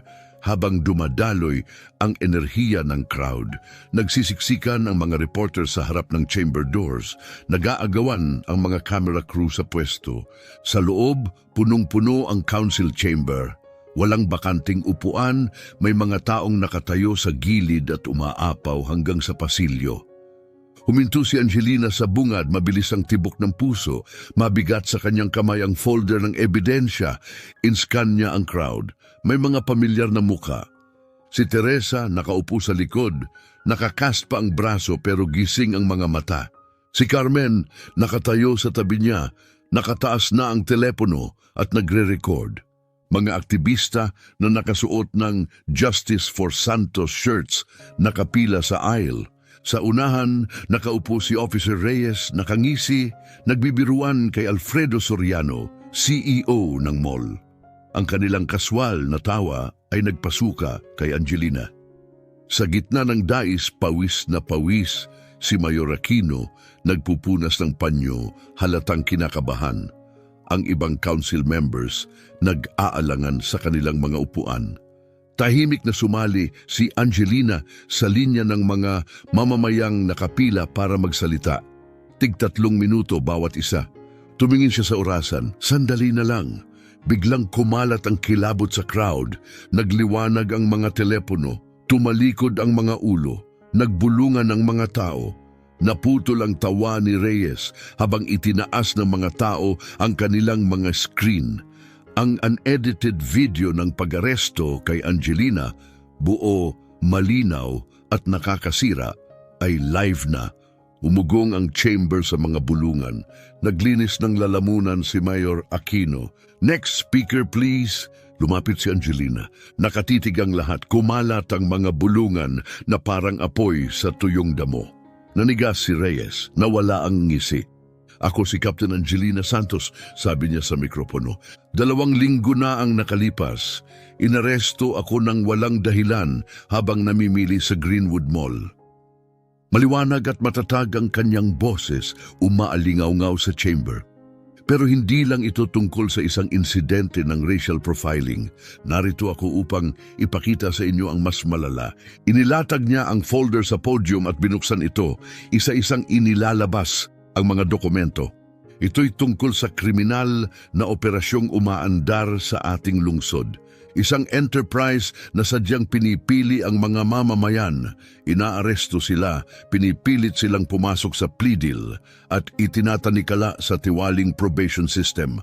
Lahat para sa kita. Suminghap ang crowd. Pumutok ang mga camera flash. Bumilis ang pag-type ng mga reporter. Narito, patuloy niya, iniangat ang isang dokumento, ang mga internal communication sa pagitan ng mga executive ng mall at mga pulis. Ipinakita niya ang email. Pinag-uusapan nila ang arrest quotas, ang pagtutok sa mga partikular na demograpiko at ang koordinasyon ng patrol sweeps para maabot ito. Sunod ang isa pang pahina. Narito ang financial records. Direktang bayad mula sa Greenwood Holdings patungo sa New Horizons Supervision Services. Sa kanyang upuan, nabitawan ni Soriano ang telepono. Mabilis na nag-type. "Captain Santos," nanginginig ang boses ni Mayor Aquino, "ang forum na ito'y para sa community feedback. Hindi para sa mga hindi beripikadong paratang." "Hindi ito paratang," singit ni Angelina, mas malakas ang boses. "Ito'y mga katotohanan, dokumentado." Ibinuka niya ang susunod na pahina. Narito ang mga email ni Officer Ricardo Reyes at Judge Ocampo kung paano nila pinapabilis ang plea deals mula sa mga mall arrests. Humarap siya kay Reyes. "Ang parehong Officer Reyes na maling ng aresto sa akin, na nagsumait ng peke at mapanirang report laban sa akin. Alam niyang mali iyon ng kanyang isulat." Namula si Reyes, mabilis na tumayo, pero hinila siya pabalik ni Soriano, may binulong. "Nagsimula akong mag-imbestiga," patuloy ni Angelina, "at dahil doon sinuspinde ako. Inatake ang journalist na tumutulong sa akin ng mismong pulis. Itinaas niya ang isang flash drive pero nagkamali sila. Ang umatake, aksidenteng na-sync ang phone niya sa kanya at na-upload lahat ng ebidensya. Ngayon, nagliliyab na ang silid, phones sa lahat ng dako, mga post na sabay-sabay na umaakyat. Lumapit si Angelina sa mikropono. Winawasak ng sistemang ito ang mga buhay. Pinipilit ang daan-daang tao sa utang. Minomonitor, tinatakot, pinatatahimik para yumaman ang isang pribadong kumpanya at ang mga kasabwat nito. Nakita niyo ng video, yan ang simula. Pero mas masahol ang kasunod. Mayroon akong mga pahayag mula sa mga biktima, mga record ng bayad sa mga opisyal at dash-dash. "Tama na!" Sumabog si Reyes mula sa kanyang upuan, sumugod sa podium. "Inaaresto kita dahil sa paninirang puri at sa pakikialam sa isang kriminal na investigasyon." Nag-alinggaw-ngaw ang mga sigaw sa silid. Hindi gumalaw si Angelina. 2 opisyal ang humarang sa landas ni Reyes. Sina Officers Cruz at de Peralta, parehong galing sa kanyang precinct. Mga taong pinagkakatiwalaan niya. "Tumigil ka, Reyes." Matatag na sabi ni Cruz. Naggit-ngit si Reyes. "Lumayo kayo, utos ko ito." "Hindi kami tumatanggap ng utos mula sa iyo," tugon ni de Peralta. Sinubukan niyang lumusot pero mas marami pang opisyal ang lumabas mula sa crowd. Bumuo ng harang sa pagitan nina Angelina at Reyes. Sumabog ang crowd sa hiyawan. Tumayo ang lahat, nagsisigawan. Nakaangat ang mga telepono. Mga hashtag nagtrending bago pa matapos ang talumpati. Hindi na ito simpleng pagsasalita. Isa na itong punto ng pagbabago. Nagsimula ito bilang isang bulong, pagkatapos naging sigaw. Hustisya, hustisya, umuusbong mula sa likuran ng council chamber at kumalat na parang apoy. Sa loob ng ilang segundo, nilamon nito ang buong silid. Hustisya, hustisya, hustisya! Napatigil si Reyes, nakakunot ang mukha sa galit at hindi makapaniwala. Si Alfredo Soriano, ang CEO ng mall, ay tahimik nang dumulas patungo sa side exit. Sinusubukang maglaho bago gumuho ang mga pader. Sa unahan, desperadong pinupukpok ni Mayor Aquino ang kanyang gavel, paos ang tinig habang sumisigaw para sa kaayusan. Pero walang saysay, mas lumakas ang sigaw ng crowd. Nagkislapan ang mga kamera, nag-uunahan ang mga reporter sa pagtatanong. Umusli ang mga mikropono na parang mga sibat. Nakatayo si Angelina sa podium, hindi gumagalaw. Ang kanyang uniforme nakatago pa rin sa ilalim ng simpleng damit sibil. Pero hindi na niya ito kailangan. Ang badge sa loob ng kanyang blazer ay hindi na ang nagtatakda sa kanya, kundi ang mismong sandaling ito. Napapalibutan ng mga kasamahan niyang opisyal at ng bagyong katotohanan na siya mismo ang nagpasiklab. Pinanood niya ang pagbagsak ng sistema ng live. Ang takot, ang pagkakahiwalay, ang pagtataksil na bumabagabag sa kanya nitong mga nakaraang linggo, naglaho. Sa halip ay may tumayong mas matigas, mas maliwanag, hindi matinag, kalinawan. Mula sa likuran ng chamber, dumaan si State Attorney Patricia Walsh sa gitna ng crowd. Matulis ang kanyang suit, matatag ang bawat hakbang. Tahimik siyang nakaupo sa buong pagdinig. Ngayon kumilos siya na parang handang umaksyon. Captain Santos, sigaw ni Walsh sa gitna ng ingay. Kailangan ko ang lahat ng dokumento. Lahat! Tumango si Angelina at kinuha ang kanyang folder. Maingat niya itong hinawakan, sinuri bawat pahina. Nasa loob ang financial records mula sa cloud dump ni Teresa, ang internal emails mula sa telepono ni Morales, ang mga affidavit ng mga biktima. Ang memo na ninakaw ni Morales ngayoy na ibalik, 2 linggong walang tulog, 2 linggong takot at paglaban. Nandito lahat nasa tinta at ebidensya. Kompleto ito, sabi ni Angelina habang iniabot ang file. 3 taon ang tinakbo ng money trail. Shell companies na konektado sa Greenwood Holdings, transfer sa offshore accounts. Mga huling destinasyon, huminto siya. Foundation ni Judge Ocampo, New Horizons Probation. At ang bayaw ni Councilman Peters. Binuklat ni Walsh ang mga nilalaman, palalim ng palalim ang kunot ng kanyang noo sa bawat pahina. Malawak ito yan niya. Kinuha niya ang kanyang telepono, mabilis na nag-type. Tatawagin ko ang aking team. Walang aalis sa silid na ito. Patuloy pa rin sa pagpukpok si Mayor Aquino, pero parang kutsara na lang sa baso ang tunog. Ilang council members ang nakalusot na, maputla at takot. Ang iba na may nanatiling nakaupo, hindi sigurado kung kasama ang kanilang pangalan sa folder. Naglakad-lakad si Reyes na parang hayop na nasukol, nakasuntok ang mga kamao. Napansin ni Angelina ang bahagyang paggalaw ng kanyang kamay patungo sa dating holster, baril na kinuha na nina Officer Cruz kanina. Set up ito! Sigaw ni Reyes, basag ang boses. Gawa-gawa lang niya lahat ito. Sinisira niya ang lahat ng pinaghirapan natin. Umikot si Walsh, matalim ang tinig. Lahat ng pinaghirapan ninyo? Lumapit siya ng isang hakbang. At ano nga ba yon, Officer Reyes? Bago pa siya makasagot, dumagsa ang mas maraming investigador sa chamber. Madidilim ang suit, nakapaskilang mga badge. Tahimik at sistematiko ang galaw nila. Sinara ang mga exit, kinolekta ang ebidensya, kinuha ang mga pangalan. Sinubukan ni Soriano na sumiksik sa maliit na grupo na papalapit sa pinto. Isang babaeng investigador ang humarang. Mr. Soriano, kailangan ko kayong manatili. May meeting ako. Meron nga, putol niya. Kasama kami. Sa tabi ng podium lumapit si Officer De Peralta kay Reyes. May dala ng posas. Nang makita yon, tila may nabali kay Reyes. Hindi niyo pwedeng gawin ito, sigaw niya. 20 taon ako sa puwersa. Panig kayo sa kanya, hindi natinag si De Peralta. Tumalikod ka, Ricardo, wag mo nang palalain. Sandali, parang tatakas siya. o lalaban. Nagpalingalinga ang kanyang mata, mailap, desperado. Pagkatapos, bumagsak ang kanyang balikat. Bumaba ang mga kamay. Pinusasan siya ni De Peralta, binabasa ang kanyang karapatan habang 12 ng kamera ang nakatutok. Nakatingin pa rin siya kay Angelina, nag-aapoy sa puot ang mga mata. Pero hindi umiwas si Angelina. Hindi ngayon, hindi sa katiwalian, hindi sa duwag, hindi sa katotohanan.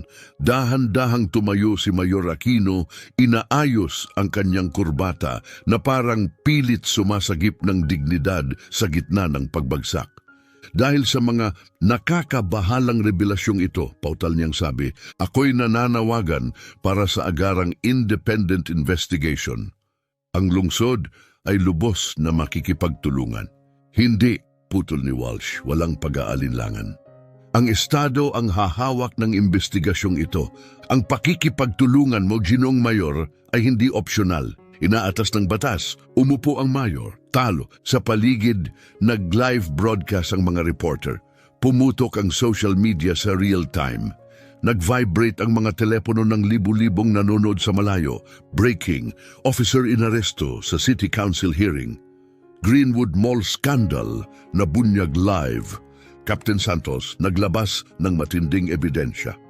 Nakatayo pa rin si Angelina habang inaalis si Reyes, kasunod si Soriano at ilang council members na basang-basa ng pawis. Mas marami pang investigador ang nagkalat, sinisiguro ang mga opisina ng City Hall, kinokolekta ang mga hard drive, kinukuhanan ng larawan ang mga mesa. Ang makinang matagal na niyang nilabanan, sa wakas ay nagsimulang gumuho. At hindi pa siya tapos, isang mahinang kamay ang tumapik sa kanyang braso. Captain, mahinang sabi ni Officer Cruz, may tao sa labas. Gusto kanilang marinig. Bahagyang tumango si Angelina. Unti-unting nawawala ang adrenalin at bumabalot ang matinding pagod sa kanyang mga buto. Pero alam niyang hindi pa tapos ito. Hindi pa ngayon. Habang naglalakad siya palabas ng chamber, maraming mga kamay ang lumapit. Mga handshake, mahihinang pasasalamat, mga matang puno ng emosyon. Mula sa kabilang dulo ng silid kumaway si Teresa, ang kanyang cast, bahagyang nakatago ang pagmamalaki. Si Carmen ay abala na sa pag-upload ng panibagong footage, ang mukha nakangiti sa tagumpay. Bumukas ang mabibigat na pintuan ng City Hall at sumalubong kay Angelina ang gabi. At muntik na siyang mawalan ng hininga sa tanawing naghihintay. Puno ang mga hagdan, bawat pulgada ng espasyo ay okupado ng mga nagpoprotesta, nakataas ang mga placard, kumikislap sa ilaw ng mga cellphone at poste. Nang makita siya, biglang sumabog ang sigawan. Captain Santos, Captain Santos! Nakatayo si Angelina sa tuktok ng mga hagdan, nakatingin pababa sa dagat ng mga mukha. Itim, puti, bata, matanda. Pinagbuklod ng isang bagay, pagkagutom sa pagbabago. May mga umiiyak, may mga nagyakapan, mga batang nakaupo sa balikat ng kanilang mga magulang, itinuturo siya na parang bayani. At sa unang pagkakataon sa matagal na panahon, unti-unting gumaan ang bigat na kanyang pasan. Linggo siyang naglakad ng mag-isa, pero ngayon nasa gitna na siya ng isang kilusan. 3 araw ang lumipas, tila hungkag na bersyon ng sarili ang Greenwood Mall. Kung dati pugad ng ingay at sigla tuwing weekend, ngayoy tahimik na umaalingaw-ngaw. Mga tindahan na nakasara sa ilalim ng caution tape, mga pintong nakapinid dahil sa mga investigasyon. Naglakad si Angelina sa mga bulwagan, suot ang malinis at pulidong uniforme ng kapitan, hindi dahil sa tungkulin, kundi bilang pahayag. Ngayong pagkakataon, wala nang magtatanong kung sino siya. May ilang bukas pa rin pero halos wala na ring tao. Karamihan ay nakasara, ang iba'y may karatula, under new management. Temporarily closed for review. Habang naglalakad, napansin siya ng isang ina na nagtutulak ng stroller. Captain Santos, may ngiting sabi ng babae, salamat sa lahat. Tumango si Angelina at nagulat kung gaano siya pinainit ng simpleng mga salita. Hindi na siya naglalakad ng mag-isa. Isang maliit na grupo ang sumunod, puno ng respeto, puno ng pasasalamat. Lumapit ang isang matandang lalaki. Ang apo ko, in-frame nila isang taon na ang nakalipas, pinilit siyang magpliye. Huminto siya, nangingilid ang luha, binubuksan muli ang kaso niya dahil sa iyo. Mahigpit na pinisil ni Angelina ang kanyang kamay. Yan mismo ang dahilan kung bakit natin ginawa ito, sabi niya, para sa mga kagaya niya. Maging ang bagong security team ng mall ay nakatindig ng mas tuwid habang siya'y dumadaan, nagbigay pugay, kabaligtaran ng mga humila sa kanya noon na parang kriminal. Sa may gitnang fountain, pabulong na nag-uusap ang mga kabataan, isa ang lumapit, mahiyain. Captain, pwede po bang magpa-picture kasama kayo? Gumawa kami ng civics class presentation tungkol sa inyo. Nakakahawa ang kanilang kasiglahan. Ngumiti si Angelina at nag-pose. Tuwang-tuwa ang mga bata habang nagsiselfie. Nakita niya ang sarili sa kanila. Kung gaano kasakit noon bilang kabataan ang maramdaman na walang boses.